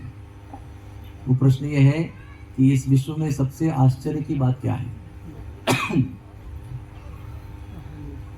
तो युधिष्ठिर महाराज ने उत्तर दिया, अहनि अहनि भूतानि, जो हाँ कहानी आ रही पता नहीं। जो जो व्यक्ति यहाँ मर रहे हैं उनको सबको मरना है, लेकिन जो जो व्यक्ति मर रहे हैं वो तो मर ही रहे हैं, लेकिन जो जीवित है वो सोचते हैं कि हम नहीं मरेंगे। तो सबसे बड़े आश्चर्य की बात है, सभी उसी लाइन में खड़े हैं, लेकिन वो जो मरा हुआ व्यक्ति को देख रहा है वो उसको जीवित व्यक्ति देखकर सोचता है कि मेरा मृत्यु नहीं होगा। उस उत्तर पर प्रसन्न होकर उस यक्ष आवाज ध्वनि ने दर्शन दिया, वो साक्षात यमराज थे वो। और तुरंत जल का छिड़काव करके चारों भाइयों को जीवित किया और खूब आशीर्वाद दिया धर्मराज को। तो चारों पांचों भाई घर में लौट कर आए। ये भी कथा यहाँ पर हुई। पांचवी कथा पांडवों के जीवन में ऐसी हुई कि जयद्रथ द्रौपदी पर हमेशा अपनी नजरें टिकाए था कि भाई कैसे इसको प्राप्त करें। जब जंगल गए तो बेचारा अच्छा मौका है, ये तो असहाय हो गए, कोई धन संपत्ति नहीं, कुछ नहीं, तो मैं इनको लुभा सकता हूँ। तो वो जब स्नान करने किसी कुंड में गई तो ये पीछे पीछे गया छुप छुप के, और उसको हाथ पकड़ के उठाया और रथ में बिठाया और उसको भगा कर ले जाने लगा द्रौपदी को। कितना कष्ट है भक्तों के जीवन में। देखो, अरे इतना सारा हमको दूत में छल कपट करके हराया, जंगल में भेज दिया, अन्याय यानी अनजस्टिफाइड चीज़ों को आपने किया, सब कुछ गलत था। फिर भी हमने बोला ठीक है, हम जंगल में रह रहे हैं, अपने कोई किसी को कष्ट नहीं हो रहा है, फिर भी आके कष्ट दे रहे हैं यहाँ पर भी। और फिर अभी ये जयद्रथ कामुक व्यक्ति, पुरानी काम वासना थी, जब भी द्रौपदी का स्वयंवर था तो ये भी आया था, वो कुछ नहीं कर पाया तो वो सौंदर्य से कामुक हो गया था। अभी सोच रहा है कि इसको यहाँ प्राप्त कर लो जबरदस्ती, क्या करेंगे पांडव लोग। तो वो चिल्लाने लगी भीमसेन को, अर्जुन को पुकारने लगी, इनको पुकार सुनाई पड़ी। भीमसेन भाग भाग के गए और जयद्रथ को पकड़ा, द्रौपदी को छुड़वा दिया और लेकर आए युधिष्ठिर महाराज के पास। ये लो पकड़ा हुआ, उसको कैद किया हुआ। महाराज आप तय करिए इसको क्या दंड देना है, हमारे विचार से उसको मार देना चाहिए। तो युधिष्ठिर महाराज कहते हैं हम लोग द्रौपदी को पूछेंगे, हरे कृष्णा कृष्णा कृष्णा हरे हरे, हरे राम राम राम हरे हरे। द्रौपदी का अपराध हुआ है, वही तय करेगी क्या करना है। द्रौपदी ने कई बार अपने वैष्णव भावना का प्रदर्शन किया है, वो भी नेचुरल, ऐसा सोच समझ के नहीं कि हमारा नाम इतिहास में आएगा, महाभारत में लिखा जाएगा, लोग पढ़ेंगे, तो काम में वन में राधा गोपीनाथ के भक्त भी सुनेंगे, हमारा गौरव। नेचुरल है वो, नेचुरल एक्सप्रेशन ऑफ हार्ट। तो वो कहती है कि वैसे तो ऐसे आतंकवादी को तो वध करना ही चाहिए, लेकिन ये आतंकवादी जो है ये हमारा रिश्तेदार है, ये हमारी जो आप लोगों की जो कजिन सिस्टर है दुश्शला, दुर्योधन आदि 100 कौरवों को एक बहन थी, का नाम था दुश्शला। तो दुश्शला का विवाह जयद्रथ से हुआ था। तो इसको मार देंगे तो हमारी कजिन सिस्टर जिंदगी भर रोएगी और हमको कोसते रहेगी, देखो हमारे कजिन ब्रदर्स ने, हमारे देवरों ने हमारे पति को मार दिया। तो मैं दुश्शला को वो दुख नहीं देना चाहती, छोड़ दो इसको। जब 5 अपने बच्चों का भी वध हुआ था तो अश्वत्थामा को मारने का प्रसंग आया था, तो भीमसेन और अर्जुन बोले मारो इसको। मुझे एक तो ये ब्राह्मण है, ब्राह्मणों का वध नहीं करना चाहिए। दूसरा जो हमारी गुरु माता है कृपी, कृपी कृपाचार्य की पत्नी है, हम तो कई बालकों की माता है, तो एक ही है, और उसको हम लोग मार देंगे तो गुरु माता को कितना दुख होगा। ऊपर से गुरु माता का अपराध भी होगा ना कि तुमने उसके पुत्र को मारा। तो इसको कई कारण से आप छोड़ दो, कोई बात नहीं। मैं जान भी रही हूँ कि 5 पुत्रों को खोकर मैं कितना दुख का अनुभव कर रही हूँ, तो मैं वो दुख अपनी गुरु माता को नहीं देना चाहती, छोड़ दिया उसको। इस तरह से इसको भी छोड़ देने का समय आया तो भगवान ने कहा कि ऐसा करो, इसको मारो भी और मत मारो भी। तुमने कहा अपमान जो है वो क्षत्रियों को मृत्यु से बढ़कर होता है, तो इसको ऐसा करेंगे हम लोग अपने तलवार वगैरह से बाण से इसके बाल ऐसे काटेंगे कि बहुत बीच में गुच्छे रहेंगे, ऐसे दिखेंगे, पता है ना आपको, ऐसे कोकोनट ट्रीज इधर उधर, और उसकी दाढ़ी मूछी जो है वो आधी आधी काट के छोड़ देंगे उसको। बड़ा अपमान है। तो वो कर दिया उन्होंने, पकड़ के उसको छोड़ दिया उसको। अभी अपनी गलती है, इतना पाप किया हुआ है, उसका फल के रूप में स्वीकार करके नम्रता सॉरी बोल के जाना है, तो भी इतना दुष्टता है मन में। तप करने चला गया, शिव जी का तप किया, बोला मुझे पांडवों को मारना है। तो वो तब के फल के रूप में, वो महाभारत के युद्ध में चक्रव्यूह के समय ये एक दिन पांचों पांडवों पर भारी हो गया। चक्रव्यूह के मुख पे उसको खड़ा कर दिया और अभिमन्यु को बीच में लेकर मार डाला। तो पांचों भाई अर्जुन छोड़कर अंदर प्रवेश करने का प्रयास करते, लेकिन प्रयास नहीं कर पाए। शिव जी के उस वरदान से वो जयद्रथ से एक दिन परास्त ही होते रहे शाम तक, जब तक अभिमन्यु की मृत्यु नहीं हुई। तो जयद्रथ की ये कथा जो है वो भी यहीं पर हुई। अभी हम लोग काम्य वन में आते हैं, आगे बढ़ते हैं, जहाँ पर हमने राधा गोविंद मंदिर का दर्शन किया ना। राधा गोविंद मंदिर का जो चबूतरा है ना, जिसपे आप चढ़ के रहते ना, बहुत लंबा, उससे भी विस्तार पूर्वक एक वेदी थी जिसके ऊपर चतुर्भुज विष्णु और विरजा गोपी का विवाह हुआ सत्ययुग में। और वो विवाह के समय पर विरजा गोपी तो गोलोक वृंदावन की है, उसकी भी बहुत सारी कहानियां हैं। तो उन दोनों को सिंहासन पर बिठाकर ब्रह्मा जी ने उनका चरण प्रक्षालन किया, यानी चरणों का अभिषेक किया। वो जो जल बना और बहा, उससे वहां पर चरणामृत कुंड बना हुआ है, वो उसके पीछे है चरणामृत कुंड। और उसी वेदी पर चतुर्भुज विष्णु और विरजा गोपी का विवाह संपन्न हुआ है। उसी वेदी पर आज राधा गोविंद जी विराजमान है, उसी वेदी पर। तो वो वहां पर निवास करते हैं, चतुर्भुज विष्णु और विरजा गोपी उसी क्षेत्र में निवास करते हैं परमानेंट। तो एक बार देवताओं को बलि महाराज के नेतृत्व में शुक्राचार्य का अनंत पूजन, यज्ञ, हवन आदि दक्षिणा देकर उतना प्रसन्न करके इतना आशीर्वाद प्राप्त किया ब्राह्मणों का बलि महाराज ने। तो उस सारे आशीर्वाद के फल के रूप में उन्होंने देवताओं को कई बार परास्त किया, भगा दिया उनको अपने स्थान से, पदच्युत कर दिया, छुपने लगे देवता लोग। तो उस समय सारे देवता विष्णु के पास आए। तो विष्णु ने कहा कि अभी आप गणेश जी के पास जाओ और गणेश जी को जाके कहो कि आप हमारा नेतृत्व करो सेनापति के रूप में, और मान जाएंगे तो कुछ आशा है आपको। तो गणेश जी के पास गए, गणेश जी ने तुरंत स्वीकार कर लिया, देवताओं के पक्ष में सेनापति का पद स्वीकार कर लिया और ललकारा बलि महाराज को। बलि महाराज को बड़ा आश्चर्य हुआ, अभी पटक के भेजा था इनको, दोबारा कैसे हिम्मत हुई इनको। फिर भी वो भी बड़े वीर थे, वो आए और उन्होंने युद्ध किया। तो गणेश भगवान ने ऐसा घनघोर युद्ध किया कि उनके अस्त्र शस्त्र से बलि महाराज सहित सारे सैनिक, उनके जितने क्षत्रिय थे और जितने राक्षस थे, वो सब बेहोश हो गए सम्मोहन अस्त्र से। और इतना उनको भयभीत कर दिया अपने तेज से कि जब वो सम्मोहन के प्रभाव से मुक्त होकर जग गए तो डर के मारे उठकर तुरंत भाग गए, लौट कर नहीं आए। इस प्रकार से देवताओं की गणेश जी के नेतृत्व में विजय हुई। तो विजयी गणेश जी को लेकर देवता लोग चतुर्भुज विष्णु के पास आए। उन्होंने कहा, गणेश जी को कहा कि आप काम्य वन में निवास कर सकते हैं, देवताओं को वृंदावन धाम में निवास की आज्ञा नहीं है। आ सकते हो दिन में, केवल रात के रहने की व्यवस्था नहीं है। नो रैन बसेरा, दिन में आना है, अपने वाहनों को ब्रज के बाहर पार्क करना है, अपने जूतों को भी ब्रज के बाहर उतारना है और नंगे पैर जहाँ पर भी वृंदावन भगवान है वहाँ पर मिलना है, अपना काम करके दिन दिन में निकल जाना है। रात में रहने की या भोजन की अपेक्षा नहीं करनी। ब्रह्मा जी भी चाहते हैं कि भगवान का महाप्रसाद मिले, इसलिए वो जमुना जी में मछली बनकर घूमते रहते हैं और भगवान वहाँ पर भोजन कर रहे हैं अपने सखाओं के साथ, कमलाकार आकार में बैठकर भोजन कर रहे हैं। तो उनको लगेगा कि उठ के आएंगे हाथ धोने के लिए, तो हाथ को लगेगा जो महाप्रसाद है वो जल में प्रवाहित होगा, तो मैं मछली बनकर खा लूंगा महाप्रसाद। तो भगवान वैसे ही उठे, हाँ प्रभु जी वैसे ही उठे और हाथ धोने के लिए जमुना जी में गए। दोना लिया और देखा, अरे ब्रह्मा जी मछली बनकर घूम रहे हैं। दोना में पानी लिया, जमीन पे जाके हाथ धोया। इसका तात्पर्य क्या है कि देवताओं को भी महाप्रसाद प्राप्त नहीं होता है और देवताओं को निवास प्राप्त नहीं होता है। और आप 10,500 लोग यहाँ पर 7 रात 7 दिन रहने वाले। इसी का अर्थ यह है कि देवताओं से भी ज्यादा भाग्यवान मनुष्य का जीवन है। इसके ऐसे कई प्रमाण हैं।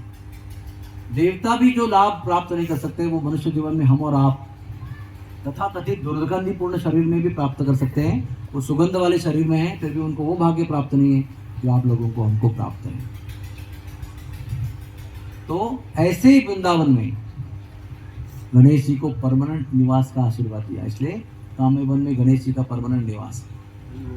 दूसरा, उनके माता पिता ने त्रैमासिक व्रत किया, वो ब्रह्म वैवर्त पुराण में उसका विस्तार पूर्वक वर्णन है। 90 दिन तक सुंदर व्रत किया, ऐसा क्या कहते हैं मेटिकुलस, सौगंधिका फूलों वाला बहुत उसका विस्तार पूर्वक वर्णन है।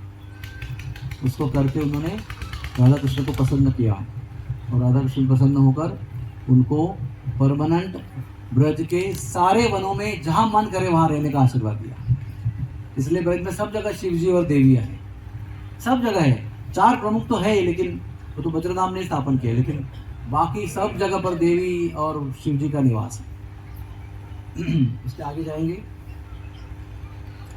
राधा गोविंद मंदिर जो है वो गोविंद देव जी तो योगपीठ में प्रकट हुए थे, रूप गोस्वामी ने उनको प्रकट किया, रघुनाथ भट्ट गोस्वामी ने उनका सेवा किया, और उसके बाद में विश्वनाथ चक्रवर्ती ठाकुर आए, जिनकी सेवा के निर्देश में राधा गोविंद जी थे।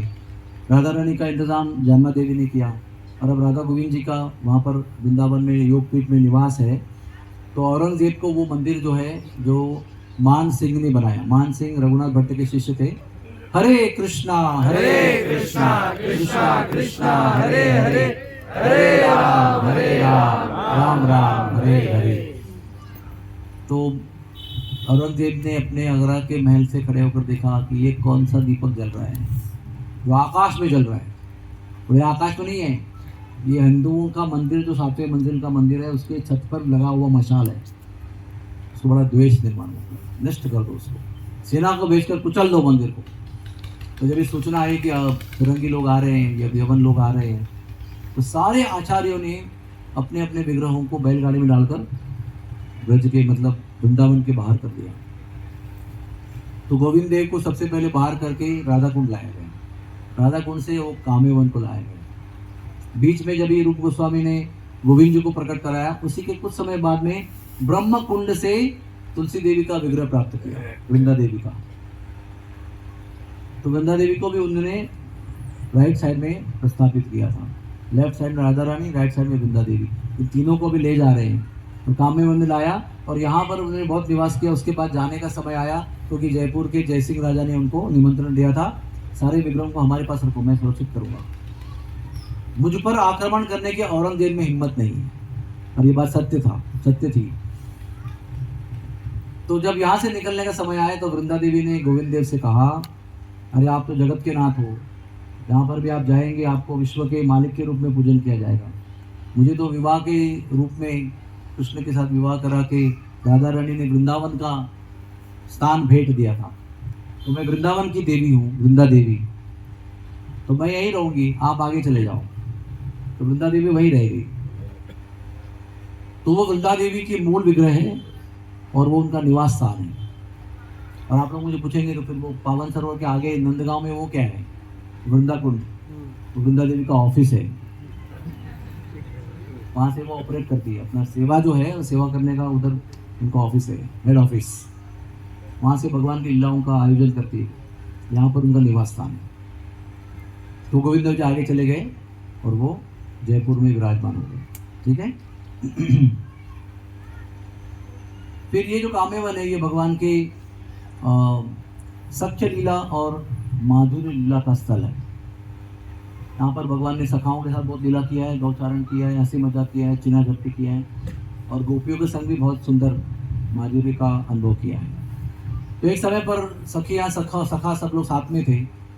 तो सखियों ने कहा, अरे हमने तो सुना था तुम पिछले जन्म में राम थे और दाऊ जी भैया लक्ष्मण थे, तो आपने बहुत बड़ा पराक्रम किया। तो कृष्ण कैसे बोलते हैं, अरे मैं तो आधा सा ग्वाल बाल हूँ, वो तो भगवान थे, आप मुझे भगवान क्यों बना रहे हो, मैं तो सिंपल सा ग्वाल बाल हूँ, आपका मित्र हूँ। तो बहुत आगे पीछे बहुत सारी बातें हुई, और एंड में सब गोपियों को गुस्सा है। उन्होंने कहा, देखो ज्यादा और नाटक करोगे हम बातें करना बंद कर देंगे। साक्षात भय भी जिनसे भयभीत है, वो इन कोमल गोपियों के धमकी से डर जाते हैं और कहते नहीं अभी दिखाता हूँ। तो सब आंखें बंद करो, यहाँ बैठ जाओ, सब लोग बैठ जाओ, अभी आंखें बंद करो। सब गोपियों आंखें बंद कर दी, फिर आवाज आई, आंखें खोलो। सब गोपियों आंखें खोली, तो अभी राम बने हुए हैं, नीले रंग के कृष्ण भी हरे रंग के दुर्वा के रंग के प्रभु रामचंद्र बने धनुषधारी, और लक्ष्मण बलराम भैया जो है वो लक्ष्मण बने, दाऊ जी भैया। और सारे ग्वाल बाल बंदर बन गए। ये आपके जगह रहने का प्रमाण है। और बहुत कम लोग जग रहे हैं, ऐसा लगता है कुछ कम ही आवाज आई बहुत वानर के रूप में। बोलो वानर वानर। हाँ, सारे ग्वाल बाल वानर बने।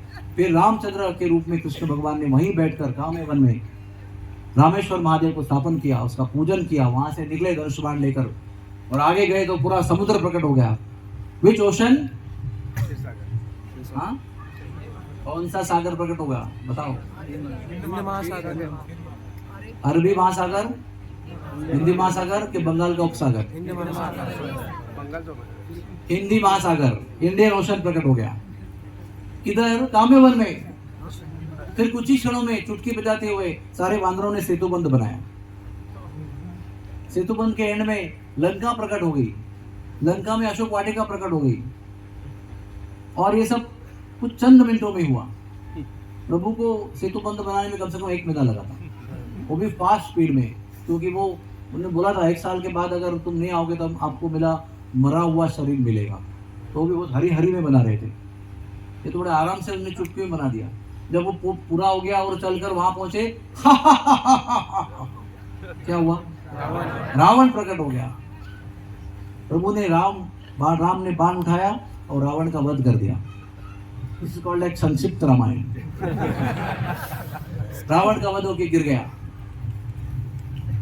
और सबने लिखा हिंदी महासागर, सेतु बंध, रामेश्वर, प्रभु रामचंद्र से दर्शन करके। फिर आवाज आई आंखें बंद करो, सबने आंखें बंद कर दी। फिर बोले आंखें खोलो, आंखें खोल दी। फिर क्या हुआ? उनके सामने कृष्ण बलराम प्रकट हो गए। सारे वानर नष्ट होकर अदृश्य होकर बाल बाल प्रकट हो गए। सब लोगों ने सबको गले लगाया, वाह वाह वाह, वेल डन वेल डन। तो ये सारे स्थान हैं अभी भी। रामेश्वर महादेव है, सेतु बंध भी है, समुद्र सूख गया है, आगे लंका है, अशोक वाटिका भी, सब कुछ है उधर। बहुत सुंदर स्थान है और निरंतर वो लीला चलती रहती है। कभी आए मिलने के लिए तो बोले आज हम रामलीला खेलते हैं, तू राम बन जा, तू लक्ष्मण बन जा, तू हम लोग वानर बन जाएंगे, हम लोग गोपियां देखेंगे, ऐसा करके फिर ड्रामा करते हैं। कभी वो कृष्ण का झगड़ा होता है तो झगड़े में कृष्ण कहते हैं आप जानते नहीं मैं कौन हूं, मैं ही था वो राम पिछले जन्म में। तो सब गोपियां कहते हैं क्या बात करते हो, इतना अनपढ़, इतना गंवार, इतना रीति रिवाज ना पता हुआ, मर्यादा जिसको कुछ पता ही नहीं है, तुम राम कैसे हो सकते हो? मैं राम नहीं हो सकता, मैं अभी आपको दिखाता हूँ। ऐसे करके राम का दर्शन कराया। ऐसे कई प्रकार से ये लीला वहां पर हर रोज होती रहती है, निरंतर चित्त लीला। आगे जाएंगे तो वो जो सेतु बंध है ना, वो थोड़ा अंदर है, रास्ते में 15 मिनट जाना पड़ता है मेन रोड से। लेकिन उसी के मुख पे एक कुंड है, गया कुंड। उसकी लीला ऐसी है कि नंद महाराज एक बार निकले, पैकिंग करके जा रहे हैं। तो लाला ने पूछा बाबा कहाँ जा रहे हो? हर बार कुछ ना कुछ पैकिंग करके कहीं ना कहीं जाने का प्लान बनाते हैं, मुझे बताया करो कहाँ जा रहे हो? बोले बेटा पुरखों का श्राद्ध करना है, मुझे गया जाना पड़ेगा। तो बाबा आप गया को जाते हो? मैं गया को ही बुलाता हूँ। भगवान ने गया को ही बुला लिया और एक विशाल कुंड के रूप में गया प्रकट हो गया। उसका नाम है गया कुंड। तो तुरंत बाबा ने अपने पुरखों का श्राद्ध किया। उस जगह का महात्म्य ऐसा है कि वहाँ पर जाकर श्राद्ध करने से बहुत लाभ होता है, नंबर 1। लेकिन आप केवल जाएंगे और श्राद्ध करने का आपको सुविधा नहीं है समझो, तो केवल वहाँ पहुँचने से, वहाँ किनारे पर बैठकर केवल आचमन करने से, अगर आपने गए हुए लोगों का स्मरण किया, समझो माता का स्मरण किया, पिता का स्मरण किया, काका का किया, ताऊ जी का किया, दादाजी का किया, परदादा का किया, माँ के साइड से, पिताजी के साइड से, पत्नी के साइड से, जो भी गए हुए हैं वो सबका अगर स्मरण भी करते हो आप, तो स्मरण किए हुए गुजरे लोगों को गौलोक धाम की प्राप्ति होती है। कभी आप लोग वहां जा नहीं पाओगे, तो यहीं बैठकर आप कुछ देर बाद में अपने पुरखों का ध्यान कीजिए, क्योंकि ये भी गयाकुंड का किनारा ही है। आप गयाकुंड के किनारे ही बैठे हो, स्मरण करो ताकि आपके पुरखे जो तड़प रहे होंगे पितृलोक में कहीं और कहीं, उनको तुरंत मुक्ति प्राप्त हो जाएगी। हरे कृष्णा। ये धाम जब यहाँ प्रकट होते हैं ना, तो उसका एक विशेषता है। वो बड़े सुलभ होकर प्रकट हो जाते हैं, सब कुछ आसान कर देते हैं। मैं बताता हूँ आगे आपको। वैसे एक बार सब लोग ग्वाल बाल निकलने की तैयारी कर रहे हैं। फिर लाला आ गए, बाबा कहाँ जा रहे हो? बोले हम 4 धाम जा रहे हैं, बद्रीनाथ केदारनाथ। मतलब क्यों जा रहे हैं?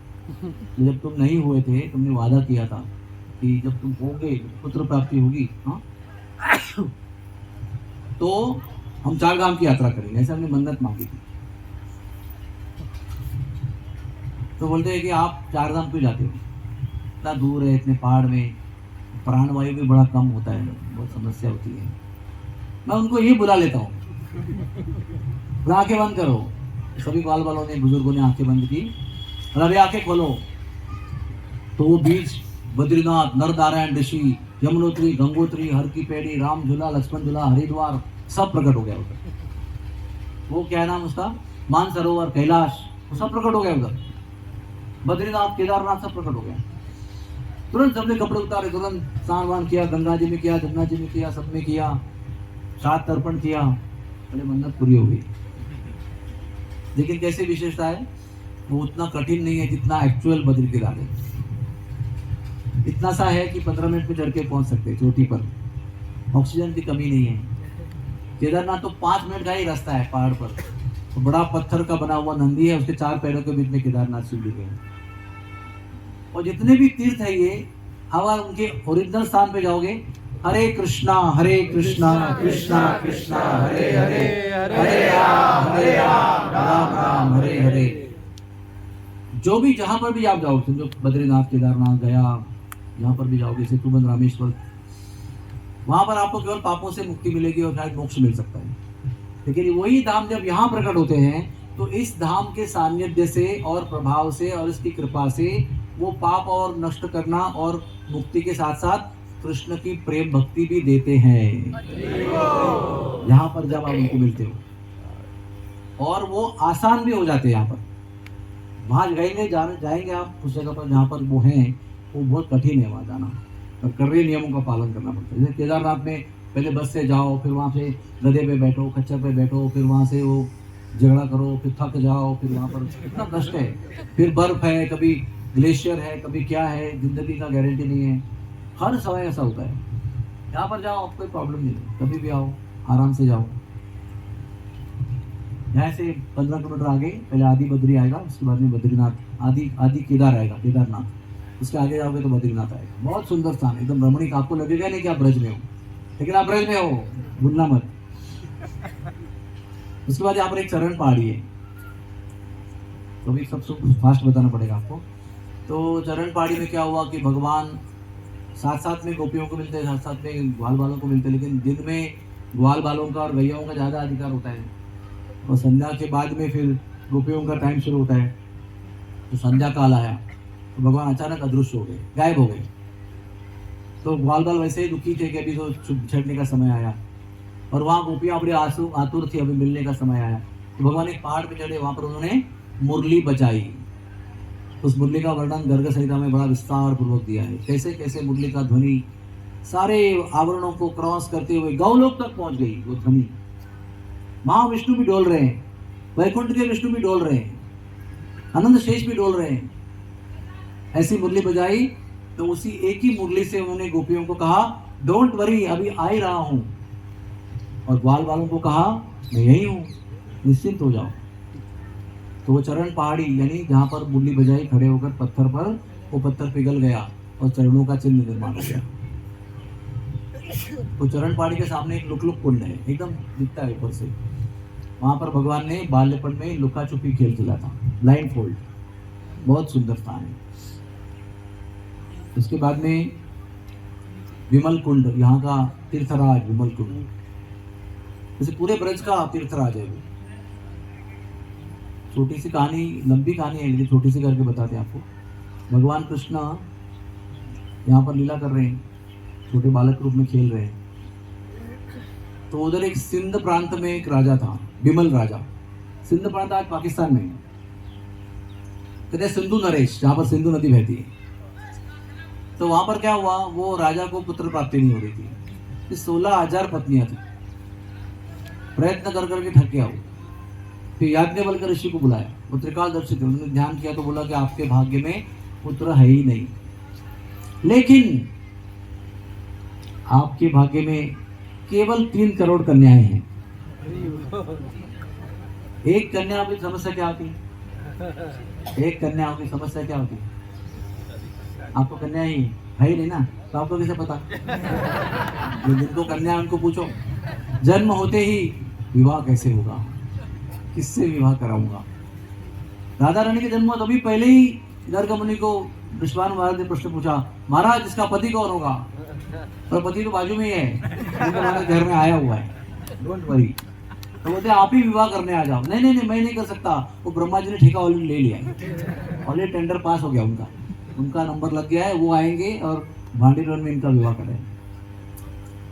तो इनको भी प्रश्न आया, आप 3 करोड़ आने वाले बोल रहे हैं, इनका विवाह कैसे होगा? बोले उनका विवाह कृष्ण करेंगे, सबके साथ कृष्ण विवाह करेंगे, वो आपके जमाई बनेंगे। वो कैसे होंगे, कहाँ मिलेंगे? बोले वो ब्रज में मिलेंगे, वो 4 भुजा वाले होंगे, वो पीताम्बर पहनेंगे, वो मोर पंख पहनेंगे, मुरली बजाएंगे, खेलेंगे, तो उनको आपको पहचानना है। यथावकाश उन 16,000 रानियों को द्वारा 3 करोड़ कन्याओं का जन्म हुआ। यथावकाश वो जवान हो गई, विवाह का समय हुआ, तो राजा ने अपने दूत को ये डिस्क्रिप्शन देके भेजा। तो वो गया, ब्रज में गया, तभी वो देखा कि सब बालक खेल रहे हैं, उसके अंदर नीला सा बालक है, पीताम्बर है, मुरली है, मोरपंख है, सब कुछ है, लेकिन 4 भुजा नहीं, 2 ही भुजा है। वापस लौट के आया, क्योंकि सब पॉइंट मिलना चाहिए ना। जब वो लौट के आया तो खबर दिया डिस्करेजिंग न्यूज कि नहीं मिला, लेकिन मिला तो ऐसा मिला। उस समय युवा अवस्था के भीष्मदेव यानी देवव्रत दिग्विजय के लिए निकले थे।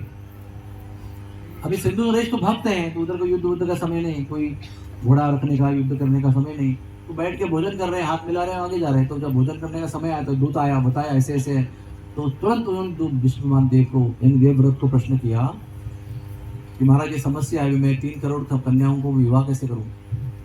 तो विष्णुदेव ने, देवव्रत ने कहा कि मैं आपको रहस्य की बात बता रहा हूँ। देवकी के विनती करने से चतुर्भुज जो तुम्हारा होने वाला जमाई है, वो 2 भुज वाला बालक बना, और वही बालक अभी गोकुल में है जिसको आप देख के आए हो। तो 4 भुजा नहीं है तो चलेगा, वही है, वो वही तुम्हारा होने वाला दामाद है। तो देखो संतों का संग कितना प्रभावी होता है ना। एक भोजन का समय है केवल उनके पास, आगे दिग्विजय करने को जाना है, भोजन के समय भी किसी का कल्याण करके चलेगा। संतों का दर्शन, संतों का संग और संतों की सेवा कभी भी खाली नहीं जाता है, परम कल्याणकारी होता है। तो दोबारा दूत गया और दोबारा वो खेलते हुए पाया। इस समय जब वो आया, दूत ध्यान से सुनना सब लोग, जब लौट के आया देखा तो कृष्ण जब खेल रहे थे तो खेलते खेलते जो रूप में खेल रहे थे उसमें एक रूप से बाहर आ गए और दूत को मिले। एक रूप वहां खेल रहा है, शाम को वो रूप लौट के घर चला गया। ये रूप जो है वो आकाश मार्ग से दूत के साथ में पाकिस्तान चला गया, सिंधु नरेश के पास। जब आकाश से उतर रहे थे दोनों, तो सिंधु नरेश इतने प्रसन्न हो गए कि मेरा दूत आखिर में ले ही आया। तुरंत अपने 3 करोड़ कन्याओं को दुल्हन बनाया, उसने अलंकार सुसज्जित किया, डावरी लेके आया। तो हाथी, घोड़े, पालकी, रथ, गाइयां, सब ब्राह्मणों को बुलाया और वहीं पर उनका विवाह कराया। 3 करोड़ रूप धारण किए भगवान ने, और हर एक कन्या को एक साथ माला पहनाई। 3 करोड़ रूप में 3 करोड़ उन्होंने विवाह किए उसी यज्ञ वेदी में। यहाँ पर यज्ञ ऑलरेडी हो रहा था, और वो दहेज वहेज लेके उन 3009 विवाहित पत्नियों को लेके हवाई मार्ग से भगवान काम्यवन में आए।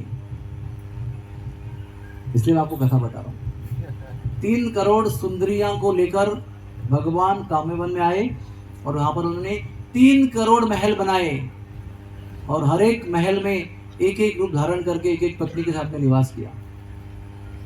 द्वारका में कितने महल थे? 16,108। केवल उतने नहीं थे, केवल पत्नियों के थे, बाकी मंत्रियों के संतरियों के बहुत सारे थे। पत्नियों के लिए 16,108 थे। यहाँ कितने पत्नियों के लिए थे? 3 करोड़। हरे कृष्णा। तो फिर एक दिन उन्होंने 3 करोड़ कन्याओं के साथ में रास लीला रचाई। साइमल्टेनियसली वहां पर नंदगांव में, गोकुल में लीला चल रही है दूसरा रूप के साथ। रोज गौचारण हो रहा है, सब कुछ हो रहा है, और यहाँ पर रास किया तो सबके आंखों से प्रेमाश्रु बहे, कृष्ण के और 3 करोड़ पत्नियों के। वो प्रेमाश्रु इकट्ठा होकर विमल कुंड तैयार हो गया। वो विमल कुंड जब बना तो बनते ही कृष्ण भगवान ने ऐसे आशीर्वाद दिए कि इसमें जो भी स्नान करेगा, जिसको स्पर्श करेगा, इसका स्मरण करेगा, दर्शन करेगा, तो वापस दुनिया में जन्म नहीं लेगा, श्री कृष्ण धाम की प्राप्ति करेगा, श्री कृष्ण प्रेम भक्ति की प्राप्ति करेगा। उस समय 84,000 तीर्थ उस कुंड में प्रवेश कर गए, इसलिए वो तीर्थों का राजा है। एक विमल कुंड के जल को स्नान स्पर्श आचमन करने से विश्व के सारे तीर्थ कुंडों में स्नान दर्शन करने का लाभ प्राप्त होता है। उसी समय विमल राजा, तो उनकी सब कन्याओं के पिता थे, वो वहां पर आए और अपने आप को उन्होंने भगवान के चरणों में शरणागत कर दिया। एक जगह लिखा है कि वही विवाह होने के बाद वही शरणागत हो गए और वही भगवान ने उनको सारूप्य मुक्ति दिला दी। तो विमल कुंड में एक मंदिर है, एकदम किनारे में मंदिर है, उसमें 2 कृष्ण हैं, सब मुरली धारण किए हुए, पीताम्बर पहने हुए, सावले रंग के, सब कुछ सेम है। तो उसमें से एक जो है वो विमल राजा है, जो सारूप्य मुक्ति प्राप्त किए हुए हैं, और एक स्वयं कृष्ण है। ऐसा है विमल कुंड का महात्म्य है, अगाध महात्म्य है इसका। और ये विमल कुंड जो है वो काम्य वन में विराजमान है। फिर काम्य वन सबसे फेमस क्यों है? कामेश्वर महादेव के लिए। वज्रदाम ने 4 शिव जी के रूप बनाए। एक भूतेश्वर महादेव, वो मथुरा में है, कंस उसकी पूजा करता था कृष्ण को मारने के लिए। एक गोपी बनकर शिव जी आए, गोपेश्वर महादेव वृंदावन में, जो रास मंडल की बंसीबट में रक्षा कर रहे हैं। तीसरा चक्रेश्वर महादेव है, जो गोवर्धन में विराजमान है चक्र तीर्थ पे। और चौथे महादेव जो है वो कामेश्वर महादेव है। वृषभानु महाराज आकर उनका आकर पूजन किया करते थे। सारी कामनाओं की पूर्ति करने वाले कामेश्वर महादेव है। तो आप सब लोग मन में कामेश्वर महादेव को प्रणाम करो और केवल यही भक्ति और प्रेम की भिक्षा मांगो कि हमें केवल आपके चरणों की भक्ति चाहिए। हमको न धनम न जनम न सुंदरिम कविताम वा जगदीश कामये, मम जन्मनि जन्मनीश्वरे भवतात् भक्तिर अहेतु कीर्तये। सब लोग बोलेंगे साथ में, न धनम न जनम न सुंदरिम कविताम वा जगदीश कामये, मम जन्मनि जन्मनीश्वरे भवताद् भक्तिर अहेतुकी त्वयि। सब लोग ने निश्चित रूप से बोला। हम जब हृदय से बोलेंगे ना ये बात, जैसे हम बोल रहे हैं पैसा नहीं चाहिए लेकिन भगवान चाहिए, एक्चुअली चाहिए, लेकिन हमको बोलना पड़ रहा है। क्या कथा में बैठे तो क्या करें? भगवान न धनम न जन्म चाहिए भगवान, लेकिन अभी आप बोल रहा हूँ। जब ये हृदय से प्रामाणिक भाव से ये भावना आएगी, न धनम न जन्म, पूरे निष्ठा के साथ, पूरे विश्वास के साथ, मोक्ष भी नहीं चाहिए का मतलब क्या है? मम जन्मनि जन्मनीश्वरे, जन्म जन्मांतर ये कब होगा? जब मुक्ति नहीं होगी तब जन्म मिलेगा ना। जन्म जन्मांतर कब होगा? भवतात् भक्ति अहेतुकी, आपकी केवल भक्ति, वो भी अहेतुकी, धन की लालसा से, धन के हेतु से करने वाली भक्ति नहीं, अहेतुकी भक्ति प्राप्त होती रहे, यही मेरी एकमात्र इच्छा है। हरि बोल। तो वहां पर ही मन कामेश्वर भी है, पंचमुखी महादेव भी है, राधा मदन मोहन जी भी आके विराजमान हो गए हैं, लेकिन वो पुष्टि मार्गियों की सेवा में चले गए, तो उनका नाम है गोकुल चंद्रमा। अभी वो बहुत घंटे सोते हैं, कुछ घंटे दर्शन देते हैं, कुछ मिनट दर्शन देते हैं।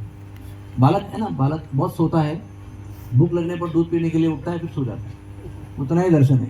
5 घंटे बंद, 5 मिनट ओपन, 5 घंटे बंद, 5 मिनट ओपन, ऐसा ही होता है।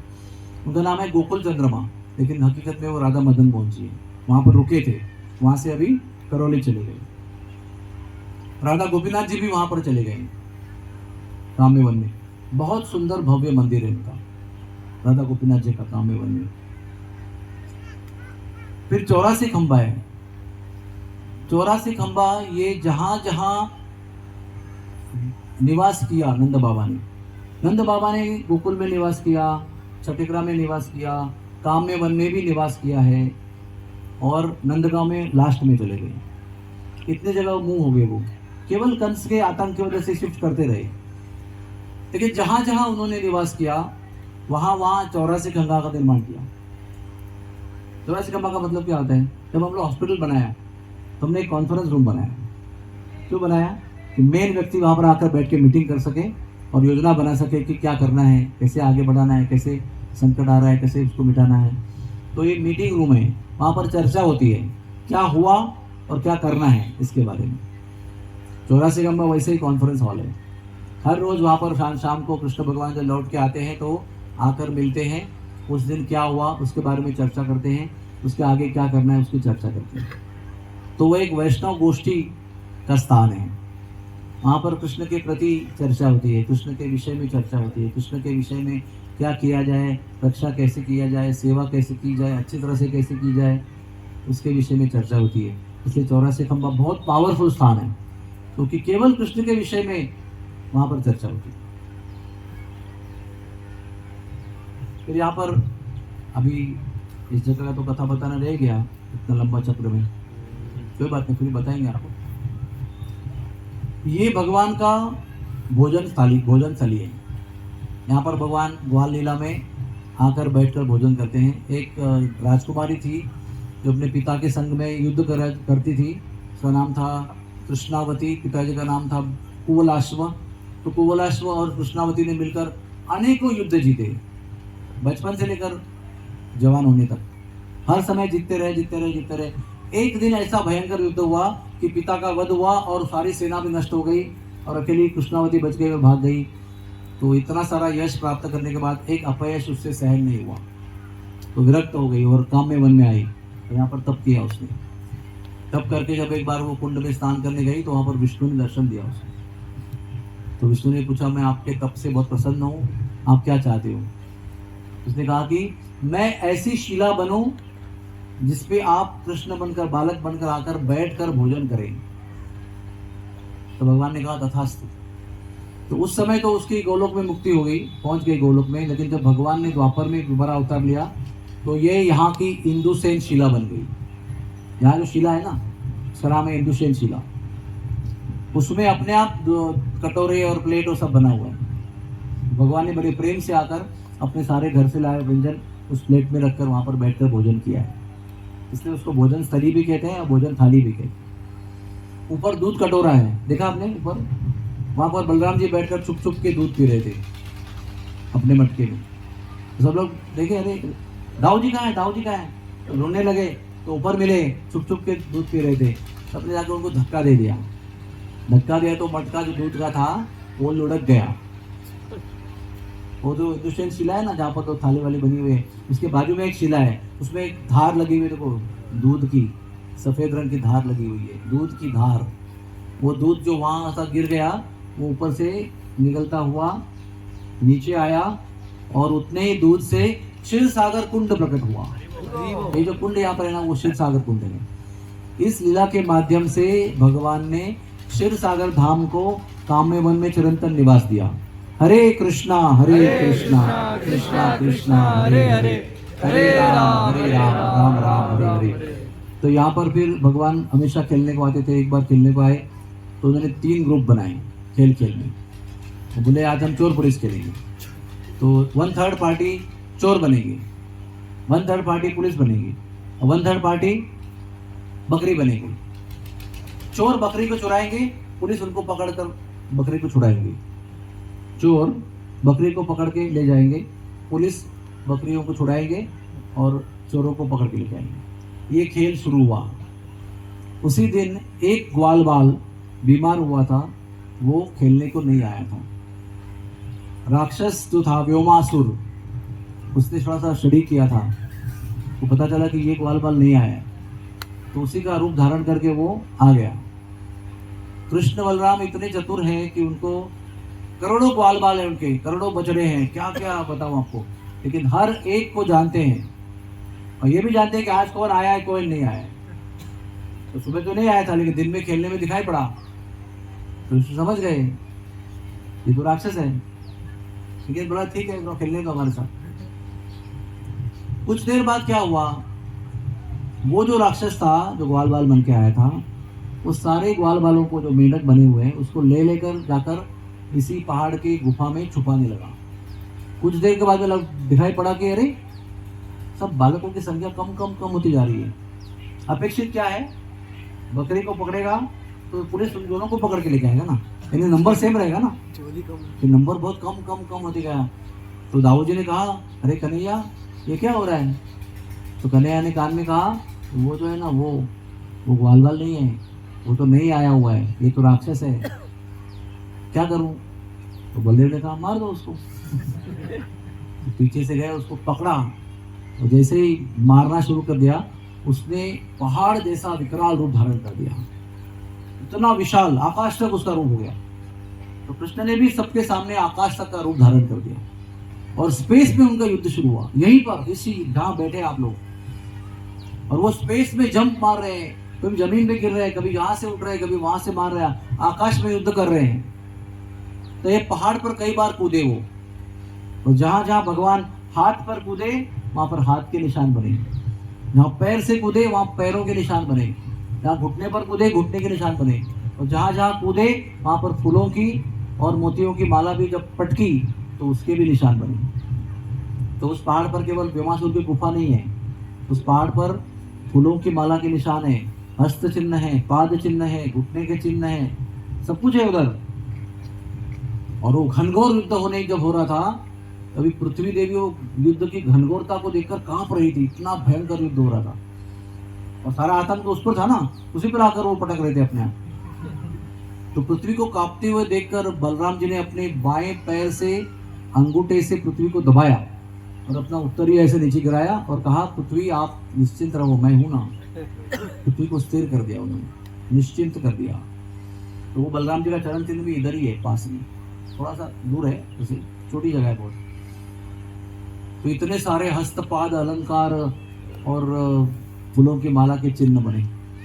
और गर्ग संहिता में लिखा है कि जो व्यक्ति ब्रज में भगवान के हस्तपाद या किसी भी शरीर के अंगों के चिन्हों का दर्शन करता है, उसे इस विश्व में दोबारा जन्म प्राप्त नहीं होता है। इस तरह से काम बन जाए तो काम बन जाए, सारी इच्छाओं की पूर्ति यहाँ पर, सारे वरदान, सारा आशीर्वाद यहाँ पर उपलब्ध है। उसके बाद में भगवान ने भीमासुर का वध किया और भगवान लौट कर आए, जो उस पहाड़ी पे चढ़े भगवान, वो बोल्डर निकाला, सब बाल बालों को मुक्त कराया उन्होंने, और फिर यहाँ पर आकर उन्होंने अपना भोजन कराया। तो इस जगह पर भोजन करने का बड़ा महत्व है। जब हम यात्रा करते हैं हमारी, हम लोग हमारा ब्रेकफास्ट अनऑफर्ड यहाँ लेके आते हैं, तो सारे आइटम उस थाली में रखते हैं, तुलसी रख के घंटे बजाकर ऑफरिंग करते हैं, उसके बाद सबको हमारा तले वो बाल भोग प्रसाद दिया जाता है। हरि बोल। इस प्रकार से संक्षेप में हमने आपको जितना हो सके उतना काम्य मन की महिमा को सुनाया। बोलो कृष्ण भगवान की।